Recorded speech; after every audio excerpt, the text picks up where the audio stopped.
U.S. radically impact the American citizen in every single case. It's not. If the market forces can get the raised price, they're going to raise the price and pass it on. And right now, with the economy struggling, because it's struggling more than people believe it is. By what measure? It's been for years. By what measure?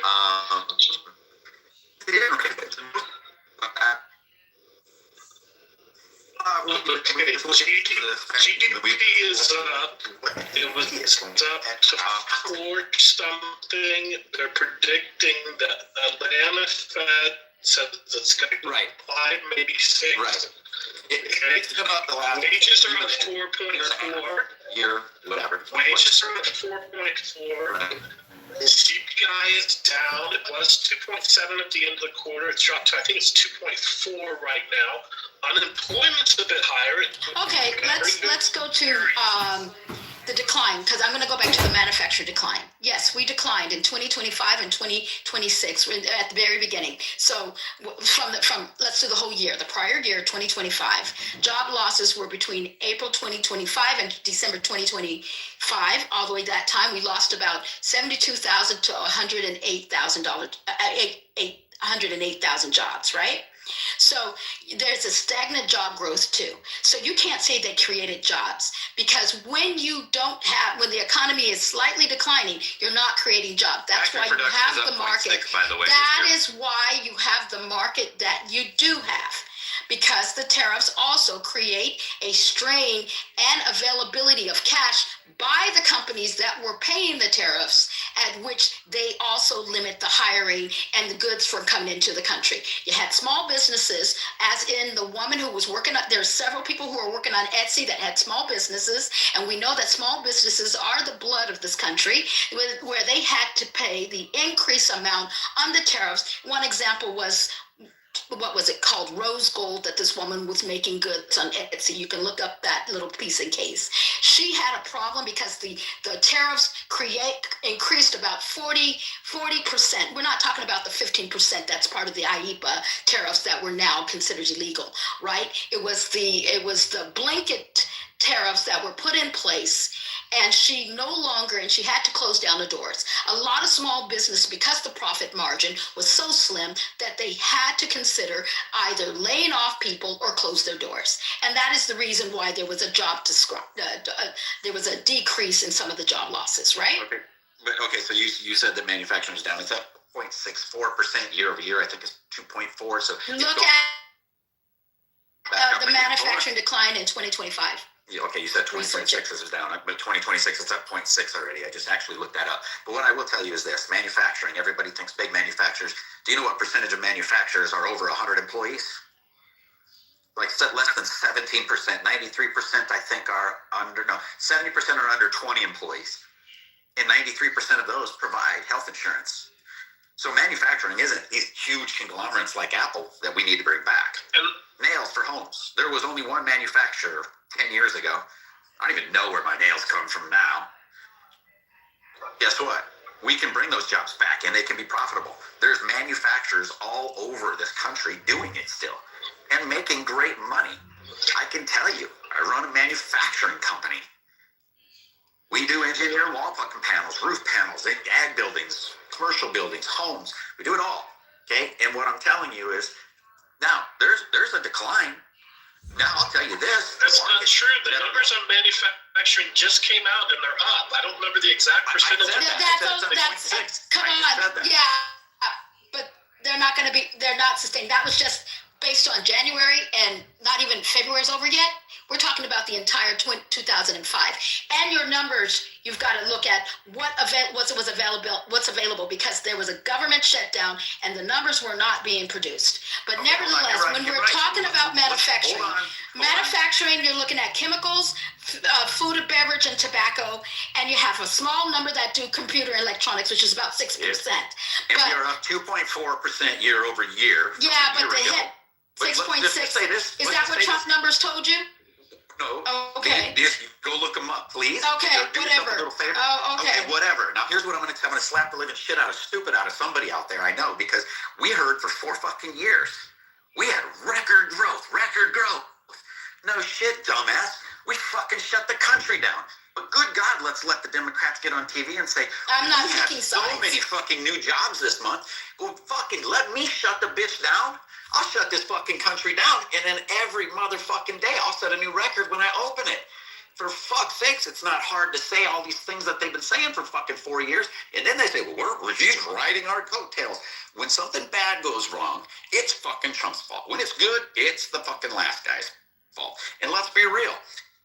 Whose fucking fault is it that we got 22% inflation in 4 fucking years? You just took fucking 22% out of every dollar somebody makes and fucking pulled it out of their paycheck. I hope you like it. Guess what? There ain't nothing about that economy that was good, but they told us it was. They told us the inflation was transitory. The fucking left economists, the left-leaning economists said, guess what? Inflation's going to be way up here this quarter. So I guess we both can agree that the numbers are not good from either side. We have to admit we were wrong. We didn't expect this. We didn't see it coming. You had the Fed not lower interest rates, and part of the fucking chair, the board, wrote a dissent about it, saying we should be lowering it. But now Powell didn't want to do it. Why?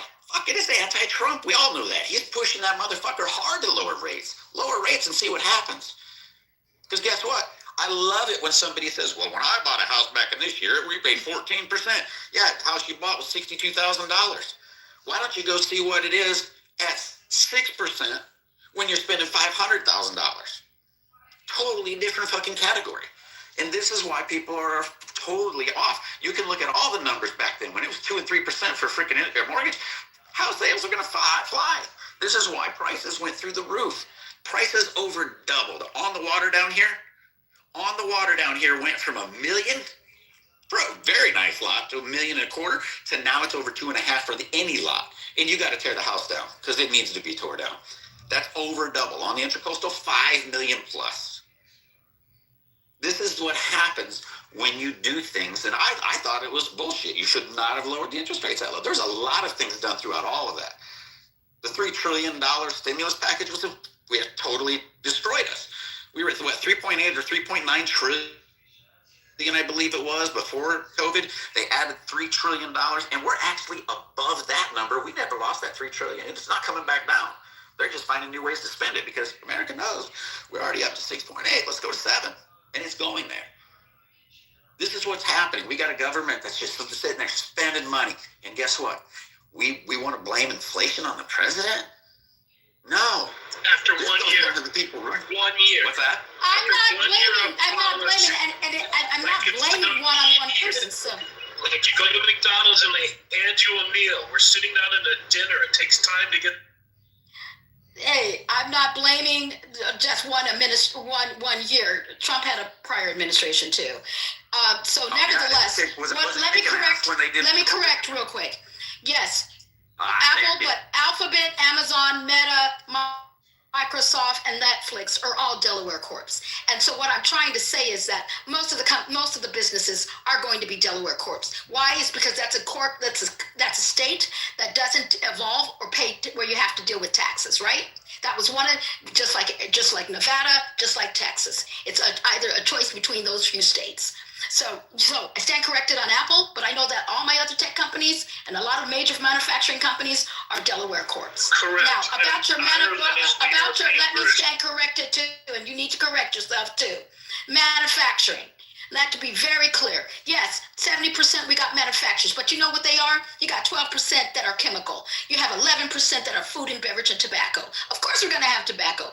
What? We created the cigarettes and the little vape pens, right? No problem. You got maybe 6% of all our manufacturing. You throw in TMSC, you throw them in there? Yes, but we only have 6% of the global semiconductors, communication, and the medical devices, right? Transportation equipment.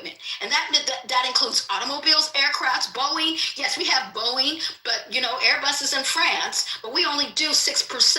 Now you have the common competition of electronic cars coming up where we got to compete with probably BYD that's going all over the world that has stifled the competition of Tesla. But Tesla's not the only electronic cars, but it was one of the ones that were breaking grounds, and now we're only manufacturing of all all this what we're doing internationally and globally, 6% of all of transportation equipment, and then fabricated metal products. Let's just be real. I'm giving you a percentage. I'm not talking blankage. I'm talking machine shops, forged metals, because we had a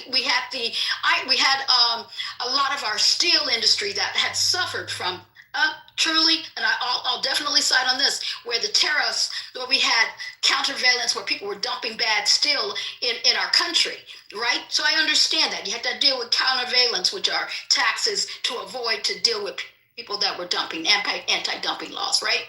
So the manufacturing that you're talking about is very limited in scope. Where you're looking at chemical, food and beverage, computers, 6%, cars, 6%, fabricated metals, 6%. That's still not enough. But the reason why there's a trade imbalance and a deficit is because the U.S. is mostly consumers. And we don't manufacture. We buy. And you're making the point for why Trump's tariffs are good. No, actually they're not good. We're not good. Because if we're consumers, if the majority of our country is consumers, then how do we bring more of it back? No, you're not going to make it more back because nobody wants to pay. Ever tried to since NAFTA? It is the one tool that one president since NAFTA has tried to do. Everything you just said is the case for why we should try the tariffs and see if they work. No, and nobody wants to pay $4,000 for a cell phone. To see if we can equal the balance. We should try everything you just said. You're going back to mercantilism. Do you know what mercantilism is? Do you know what mercantilism is? We're going back to mercantilism. Do you know what that is? I know America's number 4 in steel production, and you made it sound like we weren't building anything, but it's 53%. I said fabricated metals. I said, yeah, and that's 4%. Okay, so what's your solution? Sorry, 4%. What I'm saying is, what's your solution? What's your solution? I don't think tariffs is the solution. Then what's your solution? I don't think tariffs is a solution. What's your solution? Yeah. If you don't have a solution, sit down and shut up and listen. Yeah, I do have a solution.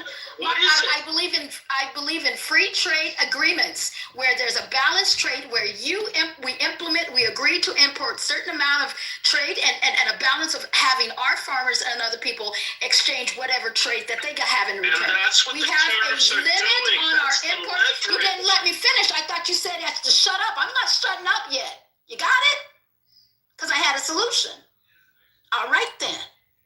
So the free trade agreement, where you have an agreement of what certain industries, depending on what our needs are based on the country, that we have a free trade agreement to go in and out. A blanket tariffs on country that I dislike just because I don't like your policy, which we call economic statecraft, right? You're using policies and money to get the things you need is not the solution.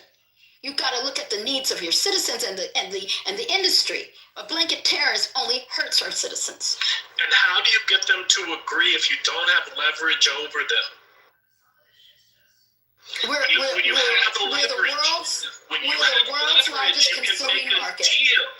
Yes, no, then you don't do a free trade agreement. How come the president has been able to do it? And why do you want to take away leverage? Why do you want to take away leverage? Don't you want to negotiate the best deal possible with the most amount of leverage you have to get the best deal possible for your citizens?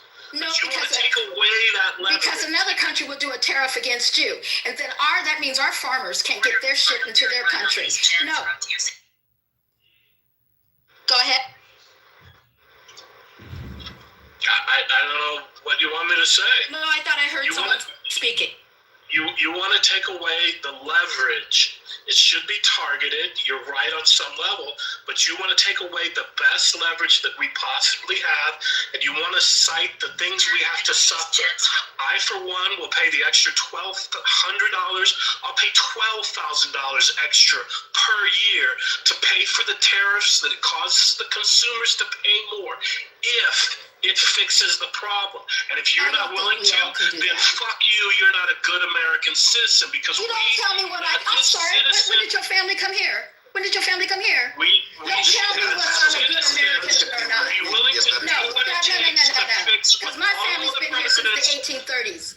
I'm sorry, my family's been here since the 1830s. So I'm a good American. I'm a good American. I'm a good American. I've got 5 generations. generations that died for wars on this country. If you just So, no, I'm a good American. I just don't believe that black in this people. country, and you're not willing to pay your share. Oh, baby, I paid my share. I paid almost $100,000 in taxes last year. What about you? Okay. I paid $100,000 in taxes last year. What about you? I'm glad you paid $100,000 Yes, in but I taxes paid last my year. share. I paid my share. And I've got 4 generations of people that fought in the Civil War. But you won't pay an extra $1,200 in consumer goods going up. I'm American. So you'll pay $100,000 in taxes, probably because you don't know how to not pay taxes. No, I know not how to pay taxes too. I have property that I own. But the point is, no, I write off my stuff, but $1,200 to try and fix the problem relatively, that you I pay.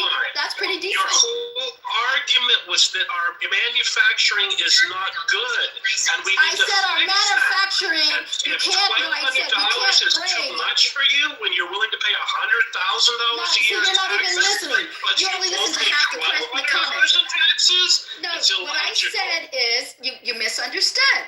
I said we can't manufacture everything in this country. That is impossible. We are not at the level, or we're good to do everything in this country. That is a fact. And now, if you want to live in your little la-la land to think America can do everything, then you go ahead about your I never said isolation that, rules. and that doesn't Well, yeah, but you said distract from the fact we that did you listen 75. all the Somebody said we America did. did. from manufacturing. We're only doing this and that. You misunderstood that. No. You cannot do everything in this It's about country. choosing What what can't we do? manufacturing we can do and do what we should do. And if $1,200 a year is too much for you to pay, when you pay $100,000 a year in taxes, but $1,200, let me cry over it, when the tariffs are the leverage that you're taking No, but I don't away agree, from because getting I'm not the right speaking for myself. manufacturing I'm speaking back to for this the country, average which is American. already The average happening American by can't afford trillion to pay dollars $12,000 or $12,000 a year, sir. Like Japan, I'm sorry, the building average American can't pay the infrastructure, and $12,000 a microchips year. coming back, and all the areas we do want, because nobody's suggesting that all manufacturing should be done, just the important things. But Miss $100,000 in taxes doesn't want to pay $1,200. No, but see, it's not about me. See, that's the point. When you have compassion and empathy, you understand the rest of the people in this country can't pay $12,000 like you can, right? Because you think just because you can, everybody should do it. No, that's not the point. What is best for our citizens is that they should have the freedom of choice and buy what is best for them and their household. And I don't think it's fair or efficient for our American citizens to have to pay an extra 40% to 110%, which was on some of the products, on their goods that are going into their households. That is a fact. Can I ask you a question? All right, so is a person who has less money going to consume more than the person who has more money? No. The answer is no. Yeah, Because I'm going to but tell you something. If you read the book and you read the fair tax, it explains all of this. And people want to attack the fair tax, and then they jump in it, and they only half honestly try to tear it apart when they don't really look at the embedded taxes and things. They forget about that completely in their narrative. But the problem is this.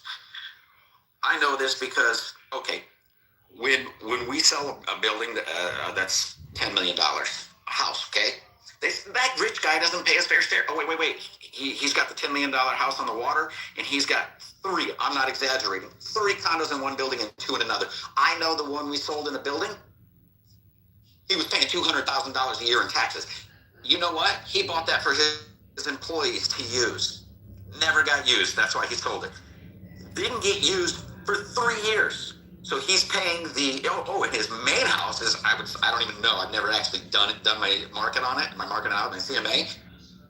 But I'll think it's probably about 30 million since his boat is about 150 million, right?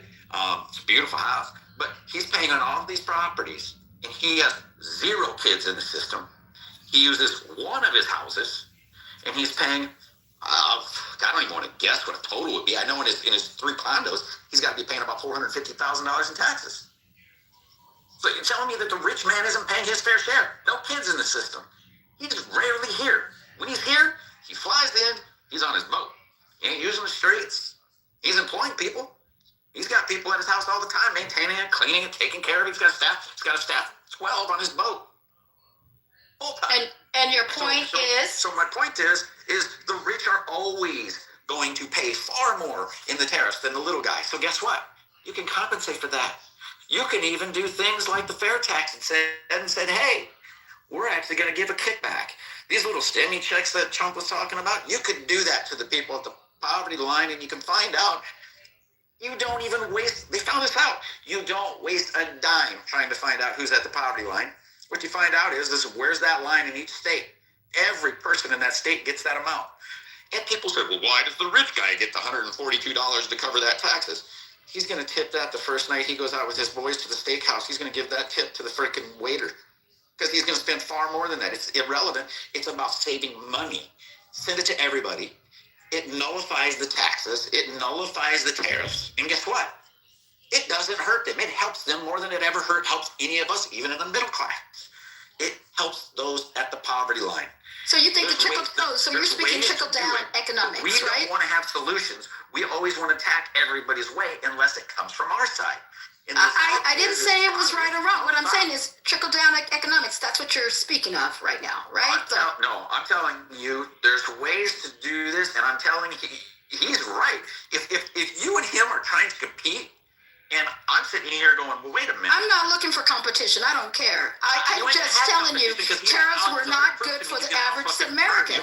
Because guess what? I'm just telling you that tariffs is not good for the average American. For you for 38%, who's going to be manufacturing and sending it here? And you know what? India, everybody's always worried about China. Oh, India, you know them? Turkey, you know them? Both of them are trying to work out deals to start doing more manufacturing and taking it from China. Who does that advantage go to? Yeah, because the tariffs are too high to import their shit into the United States. So what they believe is that they begin to isolate U.S. So once we become isolated and they create trade deals, see, you're not understanding. See, here's the problem. What happened when China? Here's the problem. U.S. is pointing their guns at several different nations, right? See, you can't pick a fight with everybody. See, what you don't understand is you can't pick a fight with everybody because at some point you will lose. Because guess what you do? You can't pick a fight with everybody because at some point you lose. So what's going on is we're picking tariff fights with everybody. And you know who's going to lose? Is our citizens. What did the UN do the day after Trump said we're out? What did the UN do? I can tell you what they did without even fucking hesitating. If you know, tell me what they did without fucking hesitating. Thank you for admitting you have no fucking clue. No, and I don't need to prove my knowledge to you. See, I'm not in a little mind penis world that I got to prove how big my dick is because I don't got one. You were in that. I don't got one. No, okay, so tell me, you're just mad because I make over $100,000 money, right? Problem. Oh, bitch, you're just jealous. Now you got some hate going on here. You don't know what the fuck happened. Because America literally pulled out in the next so tell me what. 193 motherfucking letters went out saying we're broken, we're out of fucking business. Oh, I'm sorry. I'm talking about the average citizen, though. I'm talking about the European Union, you dumb fuck. No, I'm talking about the average citizen. Because what happens is, what you don't understand is what I don't understand is they're broke without us. That's your assumption. Because, see, what happens is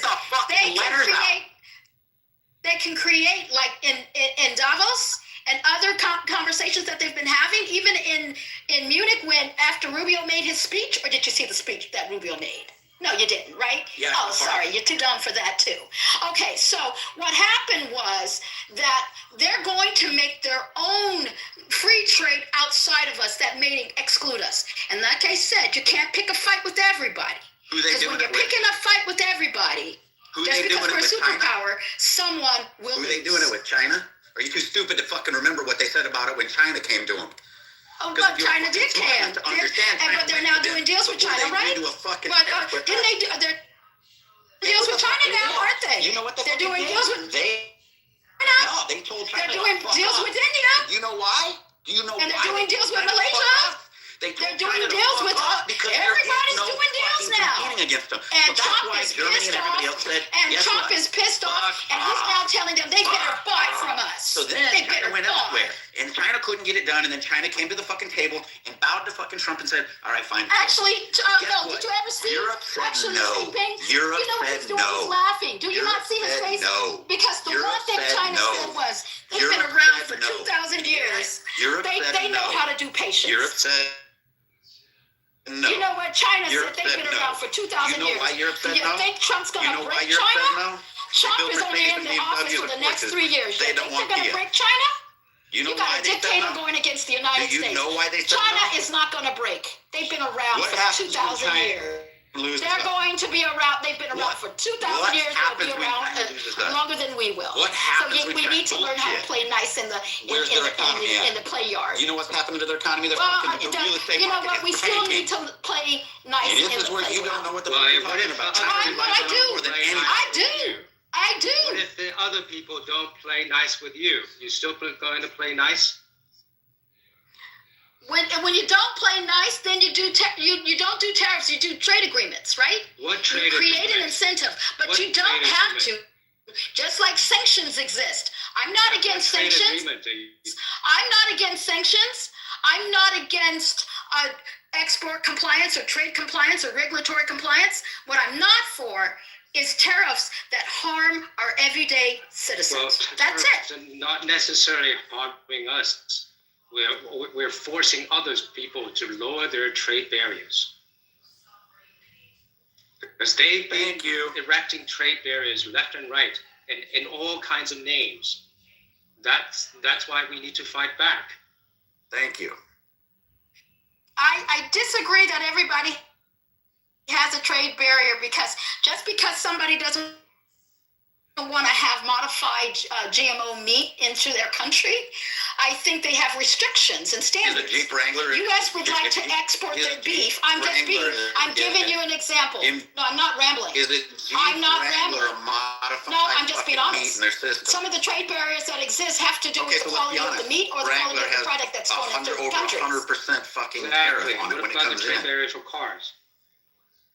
China literally nails the shit out of our cars so people don't buy them. So why But the don't fuck we do that? literally nail the shit out of Chinese cars so that we don't have BYD on this market?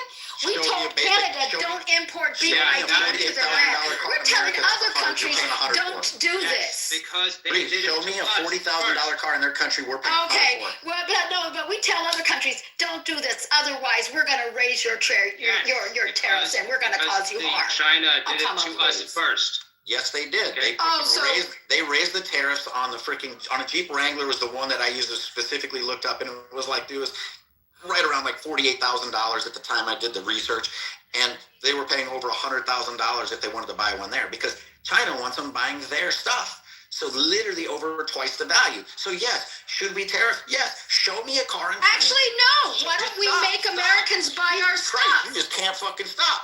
Now, I'm just saying, listen. why can't you just tell Americans to buy our Well, stuff? how do you do Listen. that? Can't you just mandate Americans to Yeah, buy how our do you do stuff? Is that Hey, capitalism? you guys are big. Because Hey, you guys want socialism. That's all no, you guys I'm want. just saying. No, That's actually, all you it's the want. right that Who's the I'm not. threat to It's not democracy? right or wrong. I'm just letting you know that certain countries or certain administrations right now are buying into certain companies and telling them that they need to now operate in a certain principle. You Okay, think the so- TikTok deal? We're not a free market anymore. We're doing TikTok. Free, whatever, come on. free, bribery, whatever. No, I don't know how you say it. So No, I'm I just don't need fucking you to saying know because it. I haven't heard you say it. But here's the deal: if China, I don't want to fucking Oh, know it. I see, don't there give you a are. fuck. It's You're fucking 2 cents. you're now Fucking doing shit you personal want to know. I attacks. don't care. No. Personal attacks are a sign of insecurity. There's no insecurity. It's your fucking attitude. See, It's there fucking you just go. shitty. You're fucking. You gotta control you're yourself. angry. Breathe in You're and angry. exhale. How come you can't shut the fuck up and listen? Breathe No in. wonder you're fucking single. And I'm not single, actually. Yeah, you are. Yeah, you are. You wish I gotta was. check on you. You're probably single. See, I that's just where did a you background go. check on you. You're probably single and been dumped about 500 times. Yeah, not quite. Been in 3 fucking relationships, and this one's the last. Oh, that's the only one. Oh, I'm sorry. Yeah. And how old are you? 58? I'm 70? Yeah, I'm 72, and with the same woman for 41 years. So now you can get on your knees. No, and do what you should be doing. what? You shut the Farting fuck in your up and fucking listen. face? Yeah, definitely. Yeah, you probably do that, and that's why your man. No, my man, my fact is stuck. China did it He's first. a wonderful Yeah, your man did do it. I looked. He's a God-fearing, Yeah. wonderful man. He wouldn't waste my time. He wouldn't waste his time with you. I know he wouldn't. No, not with you. So No. no. I hope I'm not gay. So I mean. But see, the problem is that you're deflecting. Isn't that no, Davos? not deflecting. Is you want to go there. That's you want to be Davos. personal. That's Davos. You want to be a You childish little deflect. shit, and you don't want to answer. You why the defect. fuck You literally attack. said. And then you victimize yourself. Okay. Why do that? Why do Dargo. this? When the reality is this: China did it to us. We started doing it back, and then fucking liberals got mad because we did it back. This is how fucking mind-numbing. Listening to a liberal. So let me just say this: that fucking Bree decides to start charging $200 an hour for that fucking blowjob, but the girl next door is charging. You're so misogynistic. Does your wife really love you, or is this your third or fourth marriage? I'm sorry. Been married once, but you can keep fucking trying. So I know that. Fucking trying with you? What did you just say? You're so misogynistic. You just said a minute ago insecurity, and at least you admit you're insecure, and I love. Oh, I never said I'm insecure. You are. You just said that going this is into one attack woman was that doesn't insecure, give a and fuck then you about went what into you attack. think. So the best part about this it is one that person that you literally just said you go into attack. No, you just said something about me.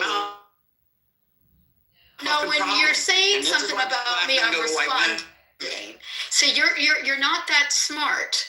No, because if you say something about somebody, expect them to respond, right? So no, you don't say a fucking word. You don't let somebody finish. I was going to try to tell you that China fucking tears. I heard that 3 times already. Our shit. And you can't fucking. No, I already heard that, and I said you can do sanctions, you can do whatever, you can put people on entity lists, but what you can't do is I don't think the tariffs are something that is healthy. Go ahead. I'm sorry to continue to talk, James. No.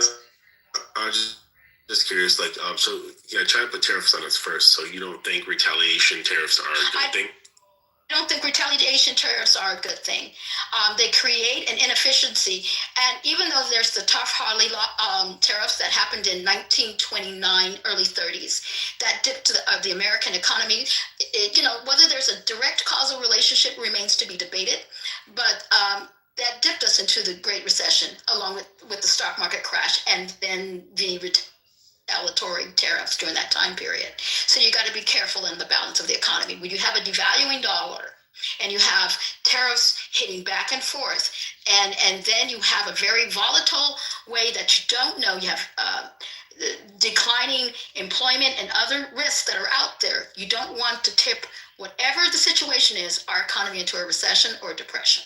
Right? Yeah. So another question. China. Well, let me respond to the China question. Like I said, it is not efficient to hit tariffs because in the end, our citizens as a democracy pay. Now, I don't know what China does to its citizens. I don't think they even give. No, actually, I do know. They don't give their citizen choices as elaborate as we do.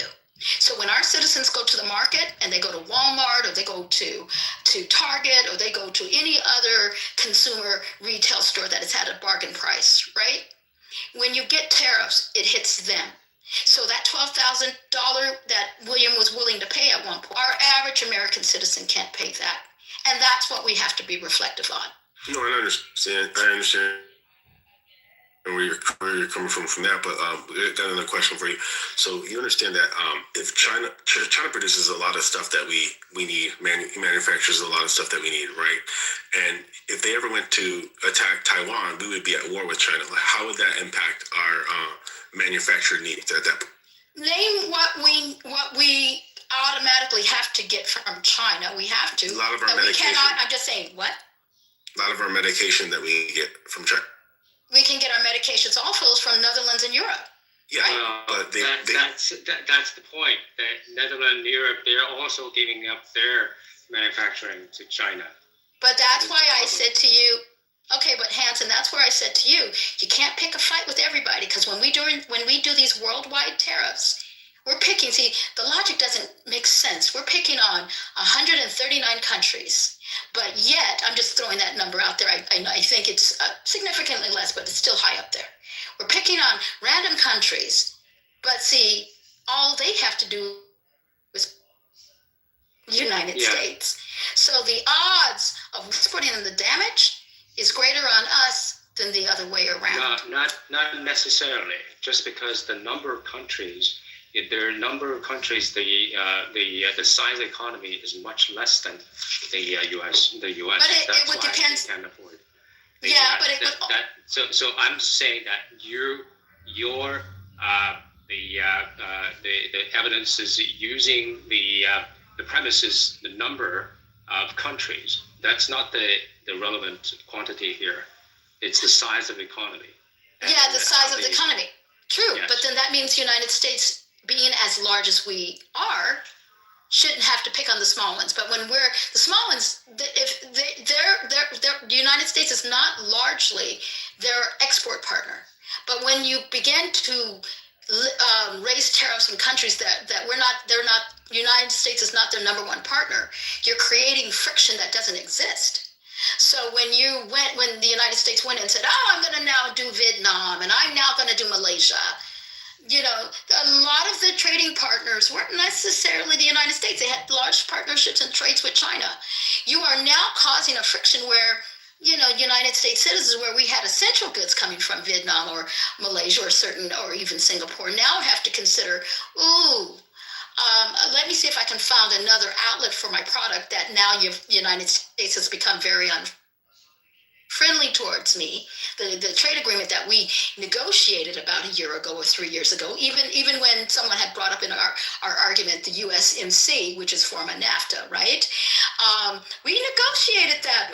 Trump actually negotiated that in his first term. Now he blew up those terms and those conditions in those trade agreements. So by putting tariffs, you're now not only causing harm to our word as a country, because we're inconsistent with our trade agreements, because that's what it is. It's an agreement. Now we're now going to levy tariffs against you. Shows that you're inconsistent and I can't trust you.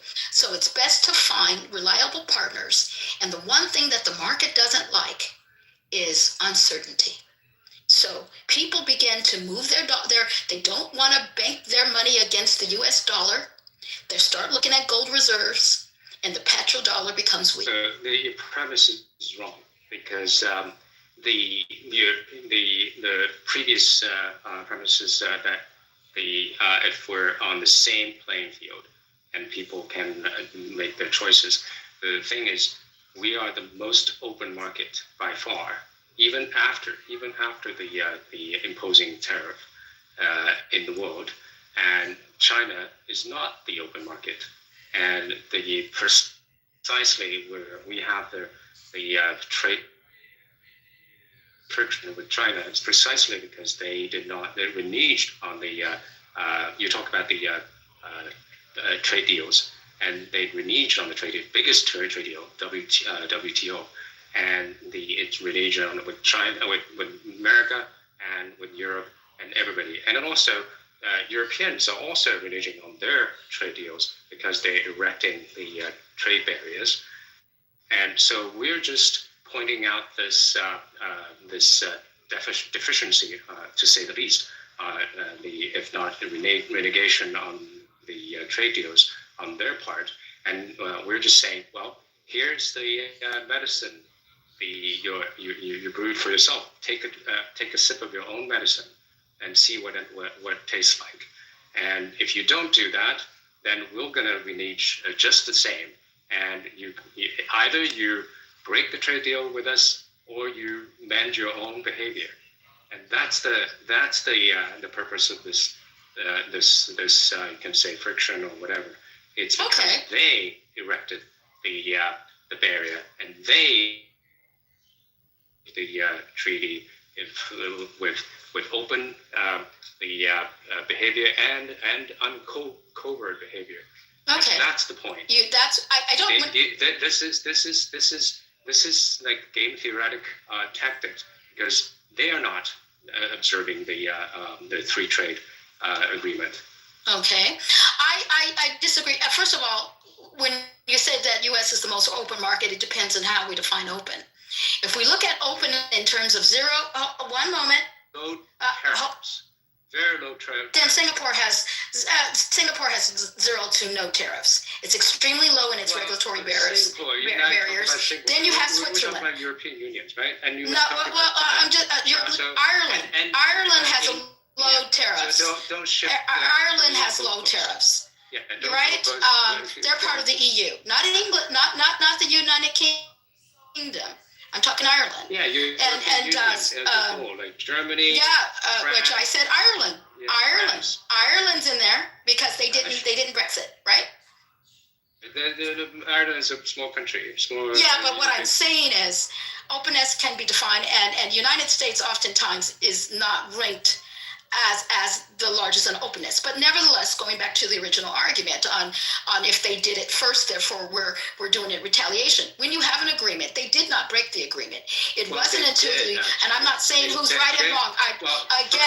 First thing is the agreements were unbalanced in the first place. Okay, so now you're going to revise it and say it was unbalanced. Okay. Tariffs, not only higher tariffs, but also they had the non-tariff trade barriers, left and right, the obvious covert and overt trade barriers. But we have sanctions, right? And we're driving all the Wassenaar and all these other countries to comply with U.S. So we have sanctions. So just because they have trade barriers, we can put sanctions against them. Like we do with Iran. So we still use certain tools. You want to hurt the people in foreign countries instead of saying more open. Sanctions are brutal. Yes. But tariffs are not friendly either, and it could be brutal to those countries that rely largely on them. Tariff is more. First of all, we don't have the kind of overt trade policies as other countries. Covert and overt the trade policies, and this is probably the only and open tools we have in our toolbox to force its change in our, whether it's foe or friend's behavior. We have other tools besides tariffs. It's basically economic statecraft, right? That's what we call it. You've been saying that for 15 minutes, but you still can't define your incentives other than sanctions and tariffs. No, what I say is I leverage, if I am dealing with a harsh country, I told you this already, this is nothing new. I said it earlier, I would leverage sanctions. Whether it's financial sanctions or hard sanctions that can be close to an embargo. That's what we've done for years with Cuba. I'm just being real. That's what we did with Cuba. That's what we did with Venezuela. That's what we do with North Korea. That's what we do. Tariffs are again, attacks to our citizens. I'm going to be consistent. It's attacks to our consumers. How are you going to put sanctions on, say, China and EU? You know what we've done with China? We put a lot of the companies that we feel that are bad actors or entities that act in a certain way, we put them on an entity list in the United States. Yeah, entity list. So an entity list tells us that we are not going to do business. It doesn't mean, or we limit your business, or we limit what you're able to export into our country. If we also have problems with a certain entity, we have countervailances tax or anti-dumping laws, so that if we feel that someone is undermining our ability to, or importing stuff that we feel is an unfair or imbalanced trade, we will hit them with countervailance or anti-dumping laws, so that they don't dump and put our businesses out of, our companies out of business. Oh no, it's very different. Anti-dumping and tariffs are very different.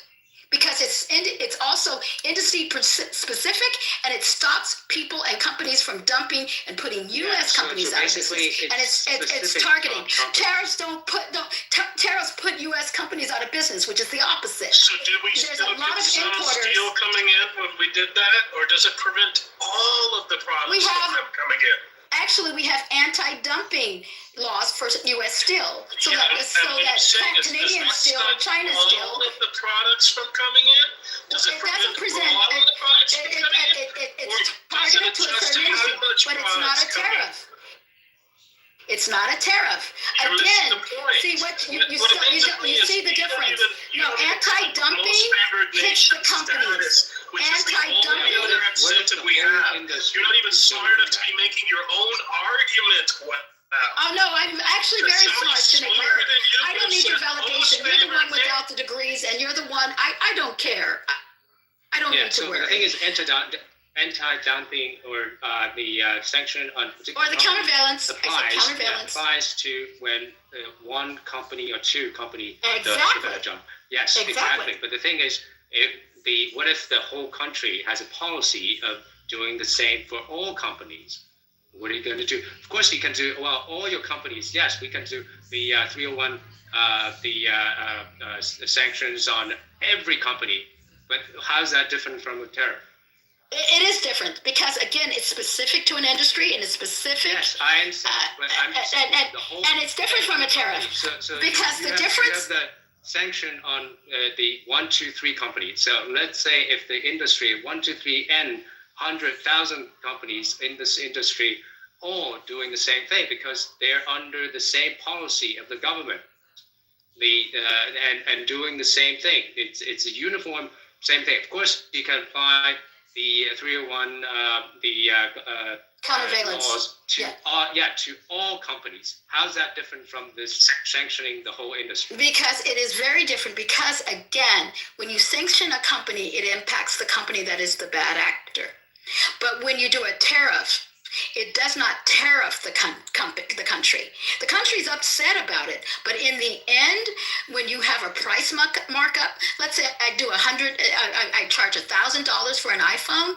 What you're looking at is that it's the consumers that are importing that the importer that is now John. Let me finish. John Schmo.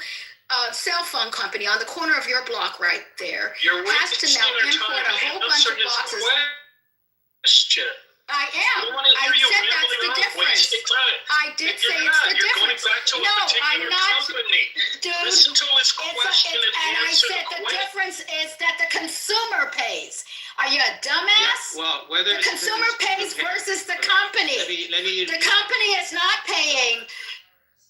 When I do my remedy, the company pays. But when you do the tariffs, the citizens of the importing company, where the prices are flowed down to, are paying. Not necessarily.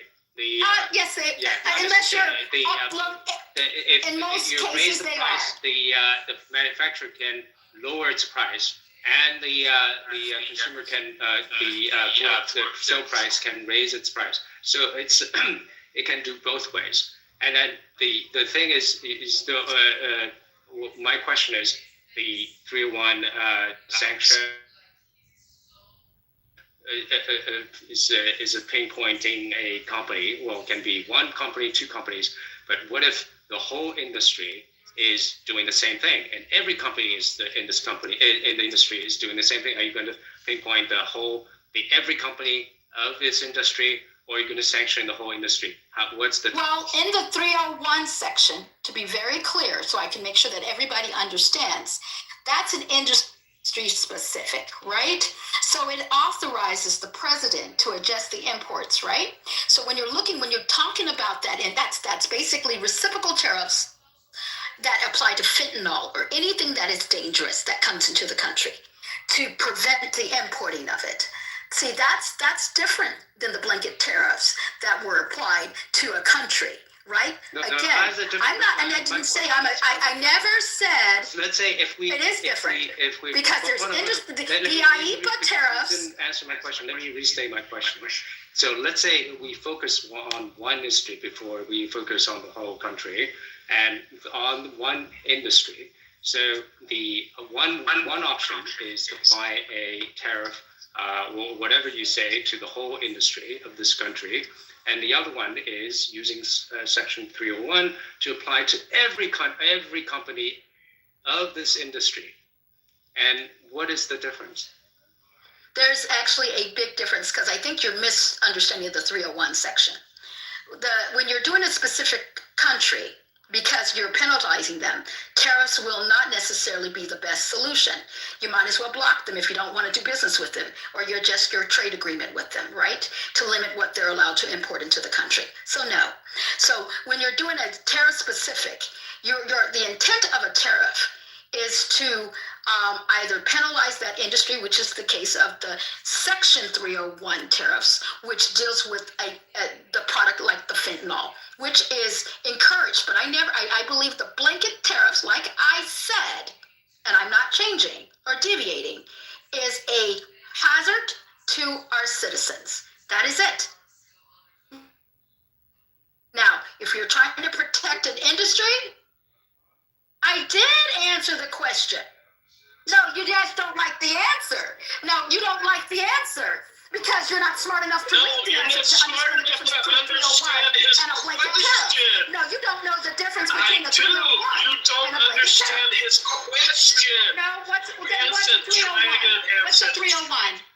What's the 301, William? So let me pose the question again. So whether it's 301 or any other laws we can apply, you're previously advocating for sanctioning individual companies. You can, yes. Right. Okay. So what I'm saying is, when you try to sanction the whole industry, whether you apply, one option is to apply a blanket tariff or whatever you call it. For national security reasons, yes. Penalization. If it's a national security. For whatever reason, let's say. But we're just trying to see the difference, right? So and then the other one is pinpointing individual companies. So now when we decided that this industry is applying the same uniform wrongdoings, wrong policies, harmful policies to the U.S. As a whole industry, when the one option is to apply a blanket penalty to the whole industry, the other one is pinpoint companies and sanction individual companies, right? So, and when we have determined that every company in this industry is doing the same harm to the U.S., one option is a blanket penalty. The other options, apply individual penalty for every company in this industry. So what's the difference? Well, here's the difference. This is where I wanted to make sure you're clear. I didn't say, I said the blanket tariffs. I'm going to go back because there is a difference. The blanket tariffs, which were the IEPAs, which is what Trump did on Tariff Liberation Day, right? That is not okay. But the difference between the sanctions that I would do in place would be for national security reasons. If an industry is causing a harm, which is similar to a Section 301, if it's actually Section 232, where there is a national security threat. So if fentanyl is coming across the border, or our lumber industry is in peril, or steel is in peril, then the tariffs are justifiable only in that term because you're trying, or you lose countervailance or anti-dumping laws to prevent that. But that is a choice for tariffs at that point, which is Section 322. That's the difference, right? The difference is national security reasons, or the authority, which is the 301, for unfair practices. That is very limiting and is not going to benefit because, again, that's where you target the specific country. That's the difference. We can do the national security reasons for both the blanket tariff and the... No, I wouldn't do a blanket. I wouldn't do a blanket. No, I'm saying that. What's the difference? I mean, the difference is a blanket tariff. So same national security reason or unfair practice, and I'm one blanket tariff and the individual sanctions on all companies of the industry. What's the difference? Okay, sanctions don't levy a financial penalty per se to the importer. So right? Sanctions meaning that sanctions, you blacklist doing no business. Yeah, you that's the best way to say it. Why do we do that? So if that's the difference, then I think the tariff is better, because tariff you have a gradated, gradual and gradated penalty. You don't have to raise it to 100%, either zero or binary, 0 or 100%. We can, because you're you have a panel, you have a threat to national security, and then we may still want to do business, but if you raise the price and all that, then we can do that. So this is a much flexible tool than the sanction. I don't think so, because again, there's 3 different types of tariffs, or 4 actually. You have the IEEPA, which is similar to like the sanctions. That was what, and that's the tariffs. That was the blanket one that Trump was doing. That is not good. I don't see that. So, why because not good? again, Because I'm just saying that. Because well, hold on. Hold on. Let me pose the question clear, because you didn't answer the question. So the sanction is either 0, no penalty whatsoever, and 100%, meaning that no business deal whatsoever, and then the tariff can go from 0% to 2%, 1%, 52%, 65%, 100%, 200%, until no business is done. So we have a gradation all the way. So it's much more flexible than a binary tool. I could agree with you that it could be more flexible. The problem is that the current implementation by which was taken was not flexible.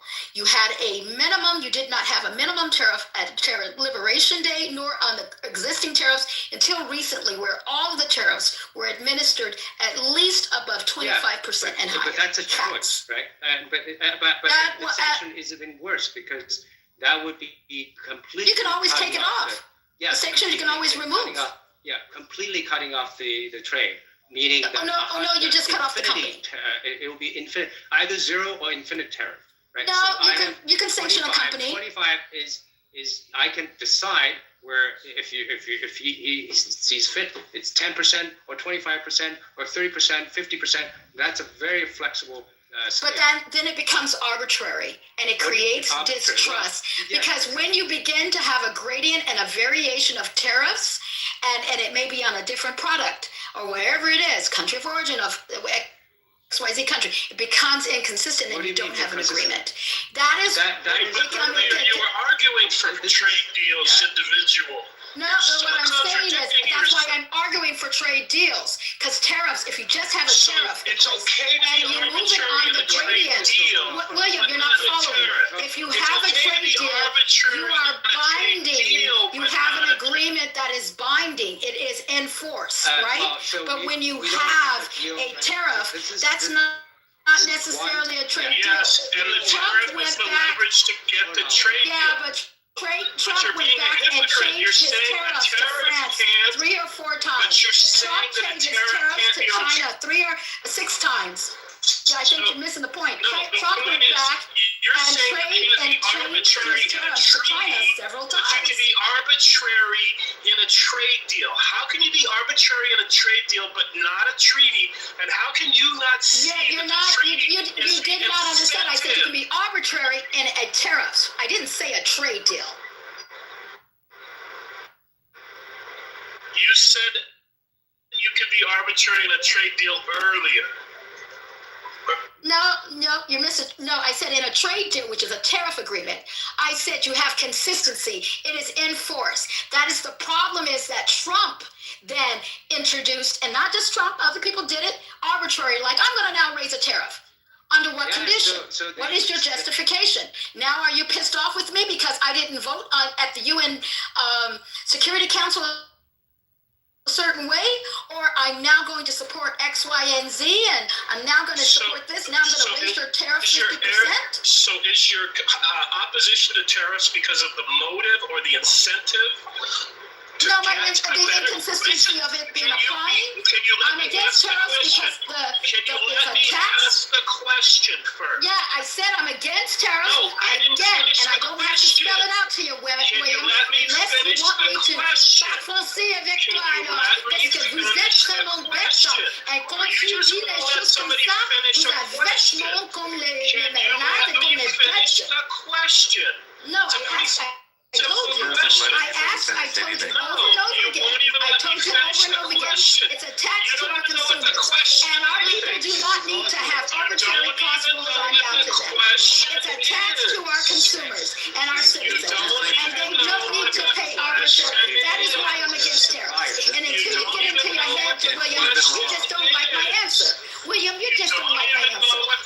feel like a tax. It's a tax to our citizens, and that is it. I do not care what you think. It does not change. It does not change the Supreme Court decision. It's still a problem. The tariffs are still a problem when it's not applied in a certain way. It's still a problem. William, until you can get to the news, a tariff is still a problem. A tariff is only good when you do it as a Section 301, a 232, or a 122. Okay. William, you're not very bright. Understand what a tariff is and understand how it is applied. And I told you the IEPA tariffs were not okay. Emotionally unstable. Actually, no, I'm not, dear. You're emotionally unstable, dear. No, I'm sorry. What do you do for a living? What do you do for a living? What do you do for a living? What do you do for a living? What are you, a roadster? That's it? What do you do for a living? Why won't you let me finish? It's pretty simple. You can just be quiet long enough to let me finish the question, which is, are you against the tariffs because of the motivation that somebody uses to apply them? Or are you against the tariffs because that they are incentive to get a trade deal? They're not really an incentive to get a trade deal, to be very transparent. If they were, then there would be trade deals in place that are not met, and that they're not. There were illusions that they were doing. They were not signed. So I'm against tariffs because, again, you asked me the question, I'm wrapping it up. I'm against tariffs because it is a taxation to our citizens or any of the consumers that end up paying it in the long run. That is it. I've been consistent for the last hour. On the consumer.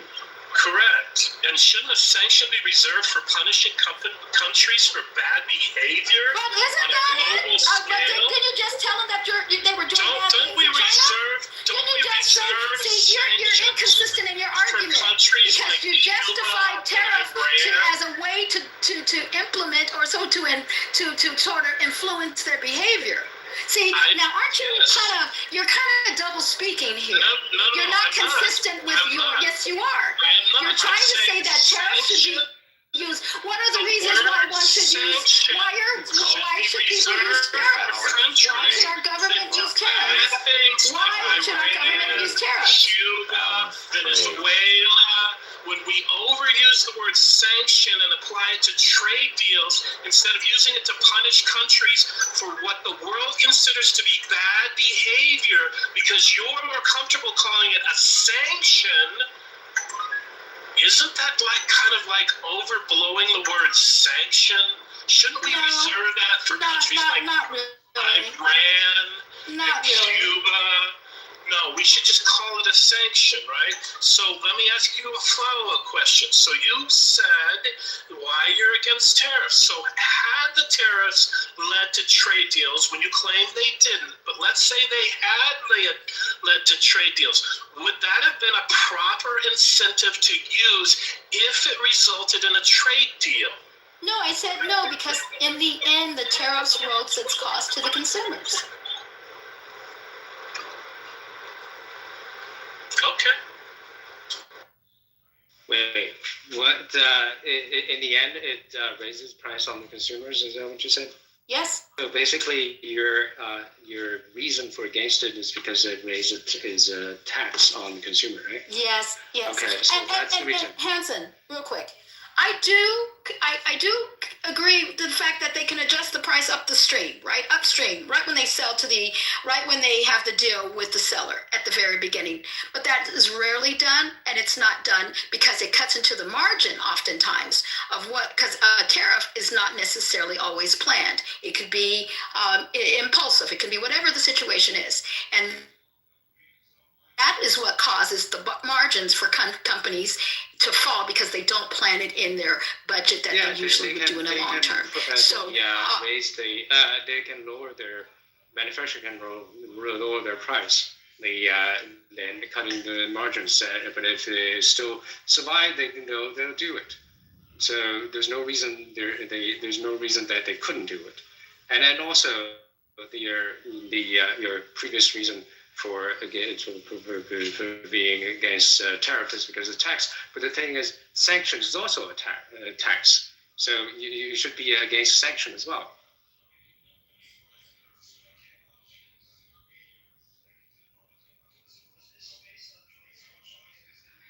Right? I don't know. Did you hear me? Previously, she made the argument it's not taxing the same people, it's taxing the foreigners, not the American citizens, was her No, previous but the argument. thing is, that's the same thing, right? I mean, because I know, she got really silent, so I was telling you what her answer was before. I know, but we're just repeating.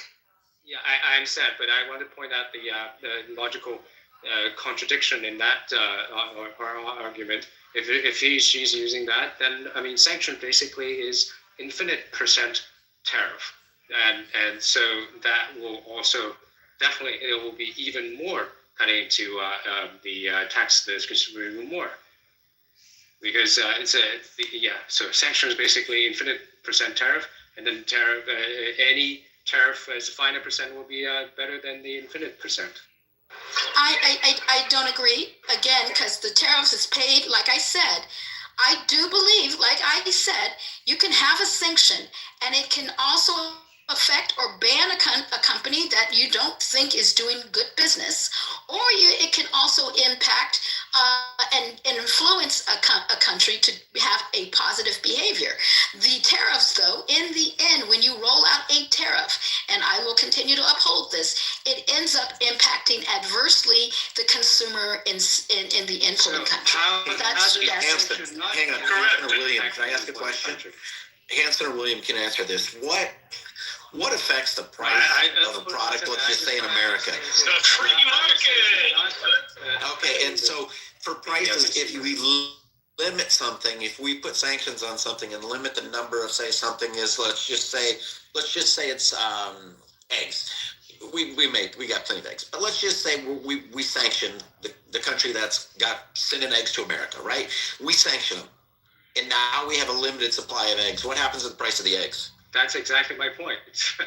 Because sanction is basically the tariff at infinite percent tariff, and the any other finite tariff would be less than infinite. So yeah, but that's not necessarily the case, because when you sanction a company because of behavior that you keep feel, saying sanction a company. Or a country. You can sanction a company and a country. You can. We sanctioned a company? You can sanction a company. They're on an entity list. That's what they call sanction. You have a sanctions list of entities. You can look it up. So when you do that, there's still unlimited amount of other choices out there. So eggs, you don't always have to get eggs at one source. So what I'm saying is that I understand your argument, Ice, makes sense. However, because of the diversity of the market, it is not a blanket from, let's say, cheese that comes from France or whatever the selection of cheese. It's not everything, absolutely everything that is coming in that's been selected that comes into from France that we're now going to do an increase at 40%. Right? It's not. And the cheese is not it's not applied equally. Or what I'm saying is that there's an issue there, and you have other choices, but it hurts those consumers that when you have a tariff at 40% for France on their cheese, they're now going to pay a 40% augmented price. Well, your same argument applies. The American the same argument applies. Go ahead, William. When the supply of cheese goes away, you can seek other sources of cheese. So the same argument applies. And then the sanction is basically the infinity percent. The consumer pays the price even higher than the 40%.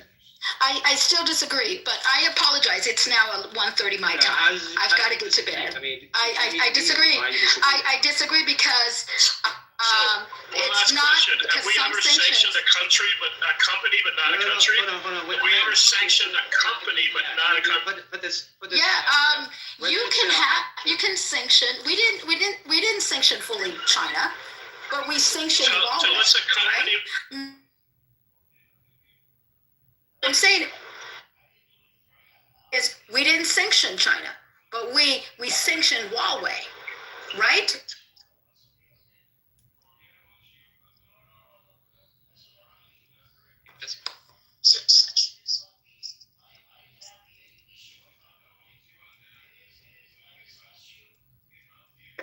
Tariff. How does the 40% tariff is a higher tax on the consumer than the infinity percent tariff on the consumer? Repeat Well, your if we look question. at cheese, cheese is I said, number one yeah, producer of let's cheese say in it the doesn't world. matter. Cheese, okay, cheese company. But cheese we're number industry one producer of one cheese in country, the right? world. So Yeah, just confine this question, right? Cheese company, the French cheese company, one particular French cheese company, we can apply a sanction on this French cheese company. And then the other option is 40% tariff on this French cheese company.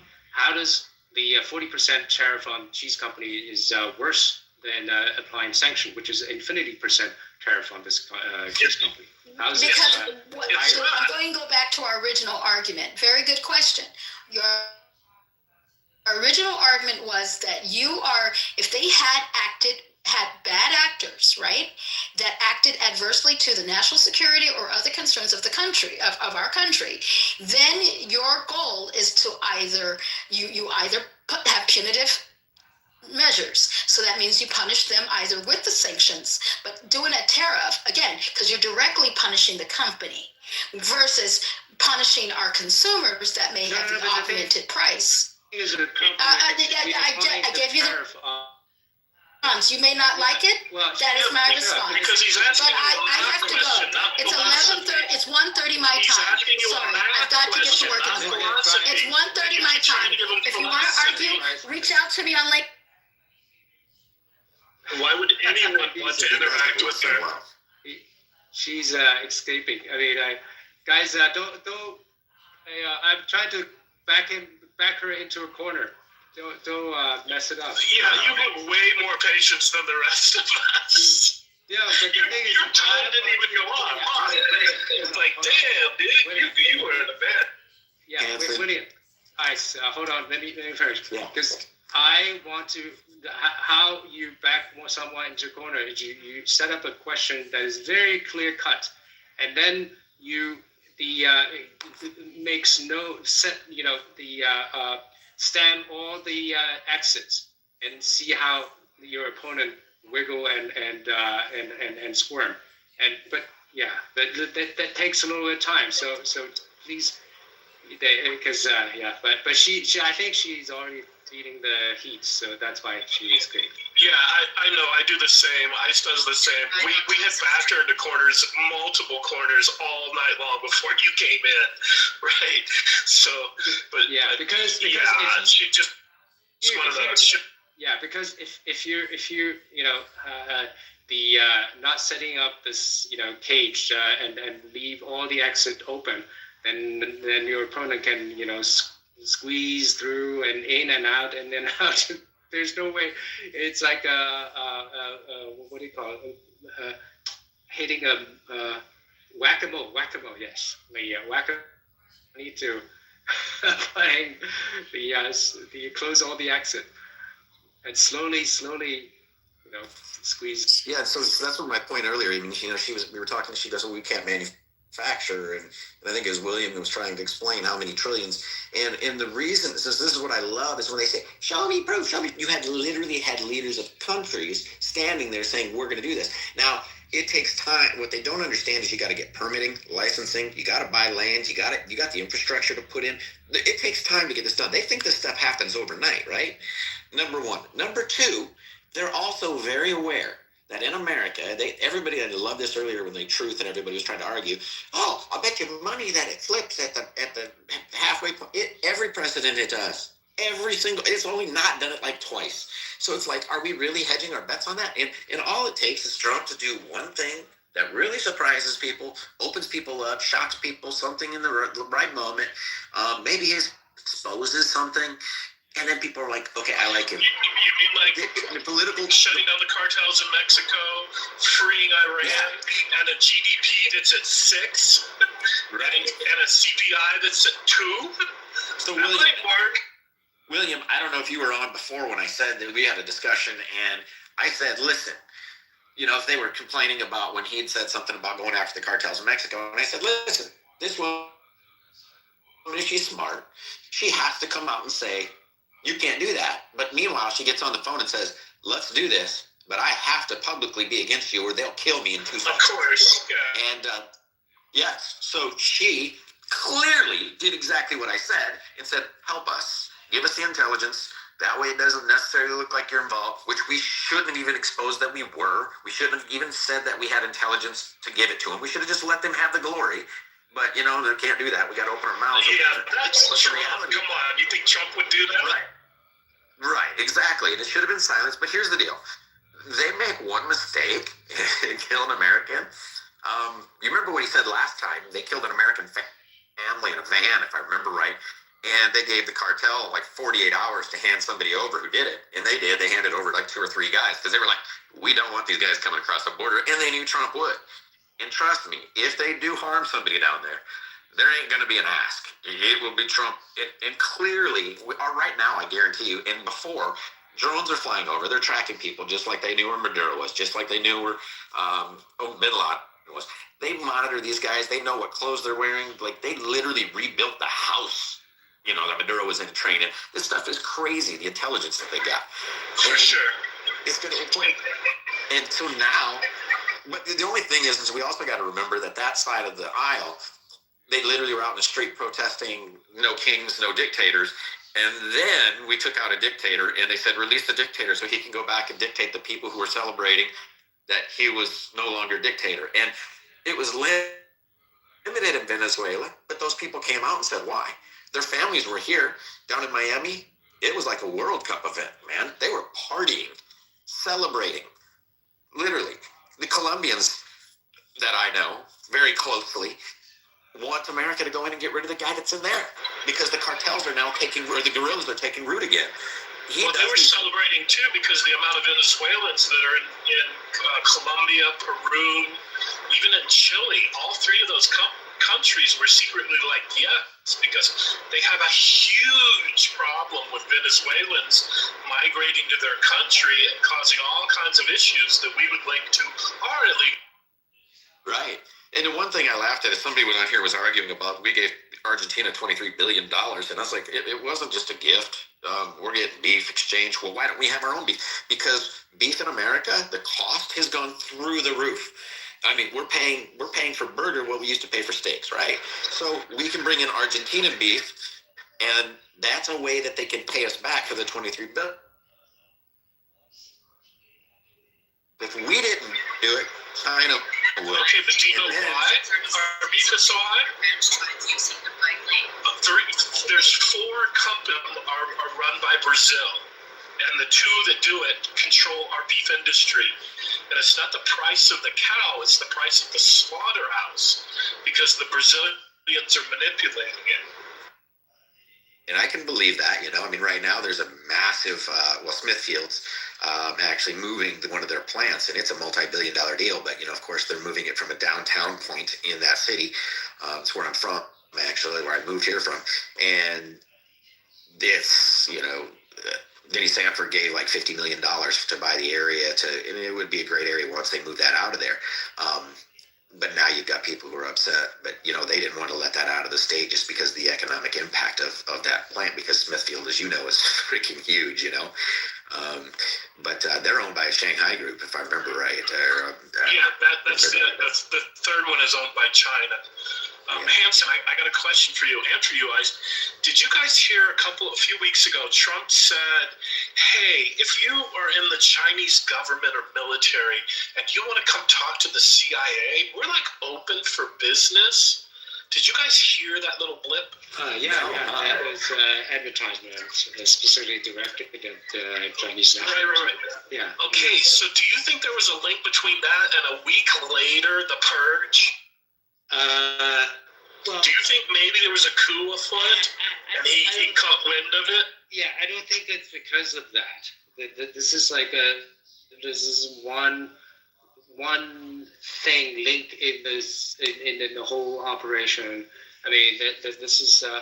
I mean, the thing is, it basically sows suspicion among the high officials in China and all that.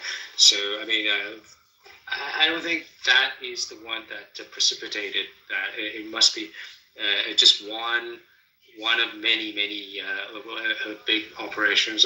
It does. I mean, it's a convergence or confluence of many events, and then of course Xi Jinping is a very suspicious person, and he basically purged everybody in the military commission, the high military commission. So except one guy who's doing like what we call it political stuff. All the professional military men have been when the Iranian president with Ahmadinejad, and then suddenly when he came back, he got offed, which seemed highly suspicious to me. Like maybe we had met with him and had something going on. Like I talked to a friend of mine who's from Hong Kong, and we were theorizing that perhaps there was a coup afoot, and that he got wind of it. Or it's like you're saying, he just got extremely paranoid and had been wanting to do it for a while and felt like he had. Yeah, this could be.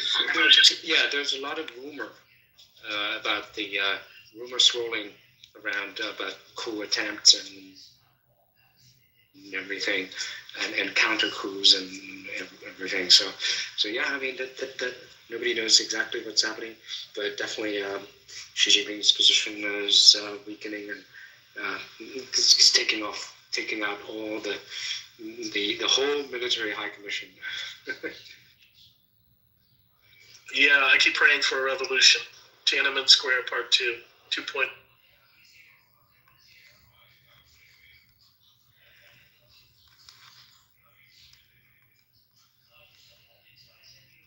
All the generals, not only the military commission, all the generals, we've got 4-star generals, 3-star, 2-stars, and he took out like the whole high command, the command. Yeah, I remember that. Turn right.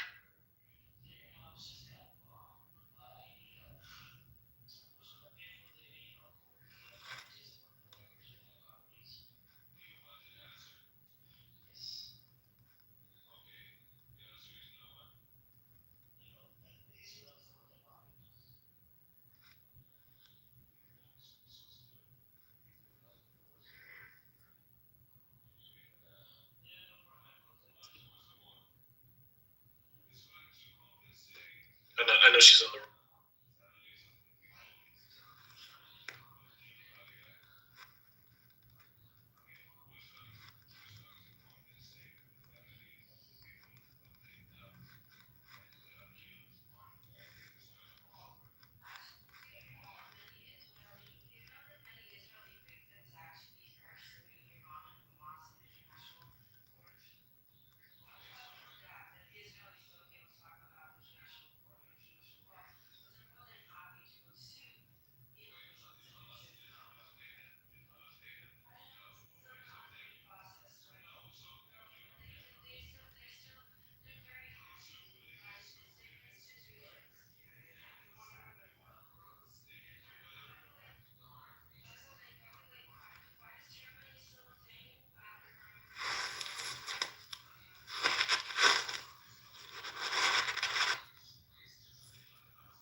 Well, it was cool spending time in a room with you. I don't remember you, but it's good to have spent time and meet you.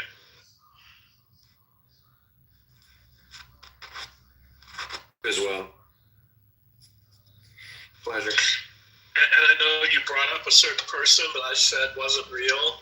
And if you want to have that conversation like offline or something, I'll tell you what I know or what I've heard. All right. But my suspicion is a clerk, very knowledgeable, absolutely not questioning what he says in the analysis. But the people that I know that just didn't believe, and he said some contradicting things, that did deep dives on it, have come back and said he's likely a clerk. Yeah. No, the one thing that, and I did notice, the reason I didn't back But a lot of times I've said that. Yeah, no, I have a guy down here that's a federal judge that I've met through another good friend from back up in South Dakota, and I'll talk to him about it typically first because he's here, and then I'd always run it by, and they're pretty much always on point with each other. There's a couple times there's a little bit of an understanding difference, or yeah, but this could happen, and then, you know, he might say, well, no, we can't look at it that way, you know, like Abby was bringing up the second weapon thing. Well, you can't automatically assume that he has one, but you can't automatically assume that they're not a threat because maybe somebody, you know. So there were some differences in how the judge themselves would, you know, allow that to be used in a courtroom. So it was interesting because, you know, it's like, okay, well, I know this guy and this is what he's saying. He would listen to that argument and allow it because, hey, we don't know. You know, you could prove there's a case where it happened, and I explained that, you know. So yeah, no, I could see that. He could definitely be that as well, you know. Yeah, his analysis is spot on. He just he gets heavily offended if anyone knows the law or counters anything he said. Like I got on his bad list the very first time where I said something. He said something. I said, no, actually, this is the law. And he goes, well, only if you live in California. And I'm like, well, I do. And you said earlier, you do. You know, to this effect in other rooms. Suddenly some hot chick approaches me on Instagram. It's like, hey, you know what? Send me pictures. What's your number? Where do you live? And I'm like, what? Like hot women don't just come out of the blue and tell you anything, right? so, you know, it's kind of like, you know, but I won't say anything bad about his analysis, but when people run to him, I go, hold on. It's not much different than the guy who calls himself a Dr. Adams, who isn't a doctor. It's like, okay, right. But you did mention it, so I just wanted to be like, it's not just it's not my opinion. There is some people who really, really looked into it. And back when Roger got doxxed, two guys were trying to dox Bryn around that same time, and I don't even know who those two guys were or whatever it was. I got something sent to me really, really detailed where she literally went through, because she would just hang out in these rooms and listen, and so she had listened to Bryn talk for hundreds of hours and literally could be like, well, he said this, and he said this, and she added up all the things he had said about himself and then went to profiles on federal judges and literally tried to match up what he had said to every federal judge, because she had gotten into it with him when she corrected him and she was right about something legal, and he was like, no, and then did what that lady just did. She backed him into a corner, because this lady's like, she just level shit. Like, she's on Hanson's level for sure, right?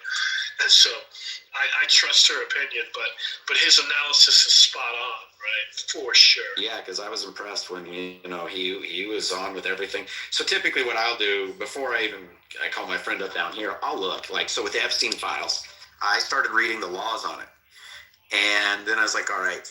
So I reached out to this guy. I started talking to him. I was upset. Like, by the time the conversation was over, because he did say, he goes, they're not going to bring any charges against anybody. You know, they killed the man, or he suicided himself, whatever. He goes, but he's gone. And he goes, the next thing is you could maybe try to validate some of it if Maxwell was present.